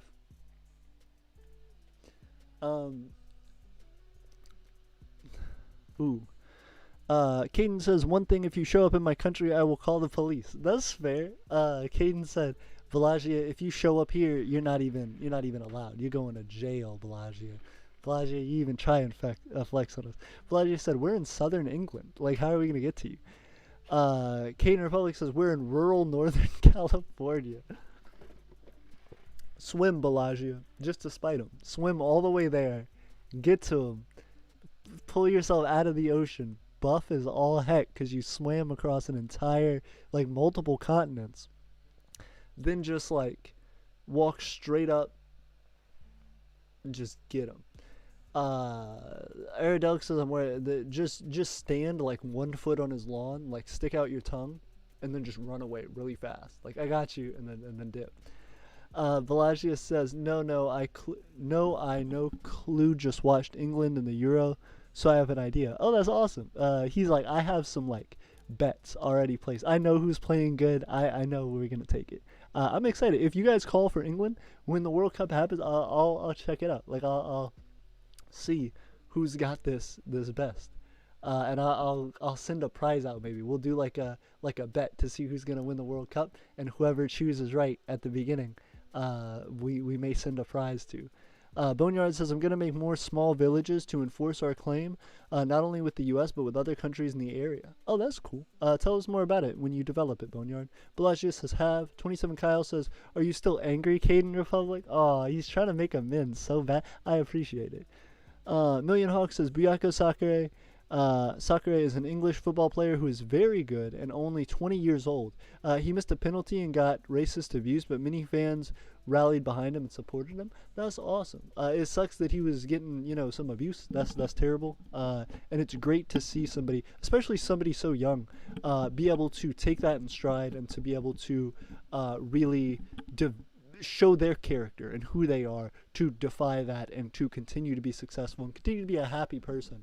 Because I'm sure it is very, it feels like you would want to lash out at that so bad. If somebody doesn't know you at all and they go out of their way to just like scream slurs at you and abuse, you would want to just tell that person to go F themselves, to get out of here. But it's so cool when you see somebody do the opposite of that, and when you see them, because that's a perfectly valid, reasonable way to respond to that, is to just say, hey, forget you, I don't care about you. But it's even cooler when you see somebody who just legitimately shows that same level of like spite by being successful and by being a good role model and by saying, no, I'm just better than you. Like, you'll never attain what I've attained at 20 years old. So good luck, cursing me and fussing at me, because at the end of the day, I make all this money. I'm successful. I, help out all these people. I do more good for the world than you do screaming your racial abuses. So that's fantastic. He sounds like a cool guy. I want to learn more about him, especially being so young. Like, that's the thing. Getting on those teams, incredibly hard. People work their entire lives for a shot to get on national teams for the World Cup. So seeing somebody 20 years old, that's a reasonable age to get it. I think that's kind of the age range they look for. But young star, very cool. Caden Republic. Aw, hold up. There was some fixing. I need to start getting ready and head out, but I do wanna say this real quick. Um, That one said we're gonna build an army. I don't suggest it. Caden Republic says we allow gambling. Ooh, okay. How does that work? Boneyard says Boneyard will rule these lands once again. Good luck. Bellagio says, can we just get along, Caden? It's not gonna help either nation long term. We're sorry. The Caden Republic says, no, we're not mad anymore. We forgive you. So that's a great way to end the stream. The unification of a friendship between two different nations who are at odds over a citizen. 27 Kyle says, don't allow gambling. That's going to make you lose money. Agreed. It's gambling. Million Hawk says Buyako Sakure is from Nigeria, but his parents fled the country when he was 1 and came to England, and he grew up here and now plays from our country. That's fantastic. I'm so glad to hear that. Caden says, well, we have 30 minutes or $10 a day, and it's very heavily managed. Oh, that's interesting. Million Hawk says, I love watching football. I watched a lot of games in the pub and loved it. Hey, that's awesome. I'm glad to hear. Is that something that your family did? Is that something that you became interested in as you got older? Let us know. Bellagio says, Sakura did not deserve that abuse. They could not expect a young kid like him to get the penalty. Agreed. Boneyard says, the might of our army will fight every last man until the Jolly Roger flies over every settlement. The Jolly Roger. Oh, because it's a boneyard. Until every house has at least 2 or 3 plastic Halloween skeletons littered throughout the building. That's what the Boneyard Republic is really about. United Provinces of the Boneyard. Aerodux says, no one deserves abuse of any kind. Agreed. Aerodux says, bye AP. I'm going to miss you guys. I am. We got lots more stuff. Again, I'm going to be posting about those stickers coming up soon, so check out that. We have more citizens. We have Dustin coming in as a citizen. We have Baz coming in as a citizen. I think right now we have a total of like 6 citizens, not including myself. So we are slowly stacking it up. We're building our greatness and doing it. Drink from the cup. I appreciate y'all. Thank you guys so much for helping to make this a bigger and better thing for us and to allow us to really show what it is Eternia is based on our own developments and our own progress. Because it's a lot to make a nation. It's a lot to try to strive for the things that we're doing. So again, thank you guys. It's super important for us.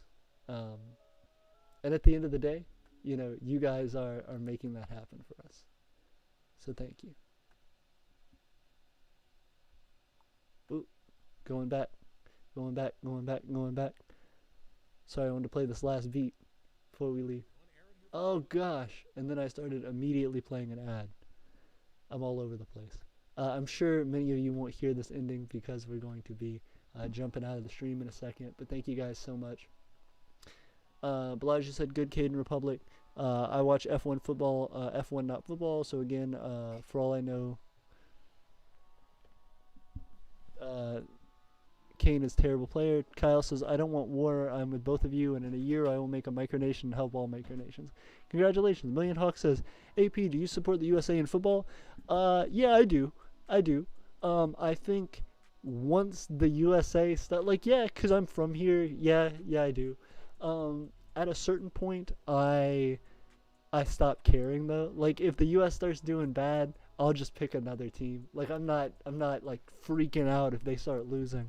It's just not that important to me. But that's a great question. I am gonna head out, guys. I love you guys. I appreciate y'all. I gotta start getting ready and dressed to go to a thing. But we have been on for let me check how absolutely long we've been grinding on this. Again, you guys helping us get that 79 watch time hours. We're about to get a lot more. I am incredibly proud of everybody who has helped us to get here. And once we get that full-fledged monetization, I want to brag on it so hard. I can't wait to show off for you guys exactly what you've helped us to achieve.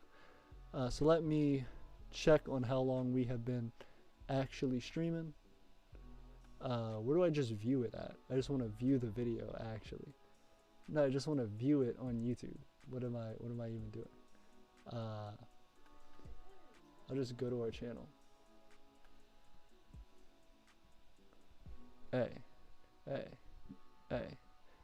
Yep. Okay. Let me Let me click on that real quick.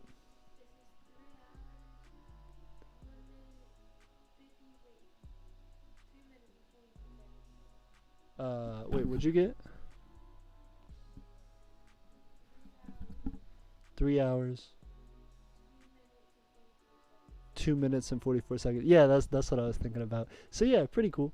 With an average of 6, viewers, that may be anywhere 12 to 14 watch time hours, something like that. So we still got a long way to go to get back to the large numbers that we have for the 28 days. We got it like 50 something more watch time hours, but you guys are helping us to get there. Thank you guys so much, and I can't wait to see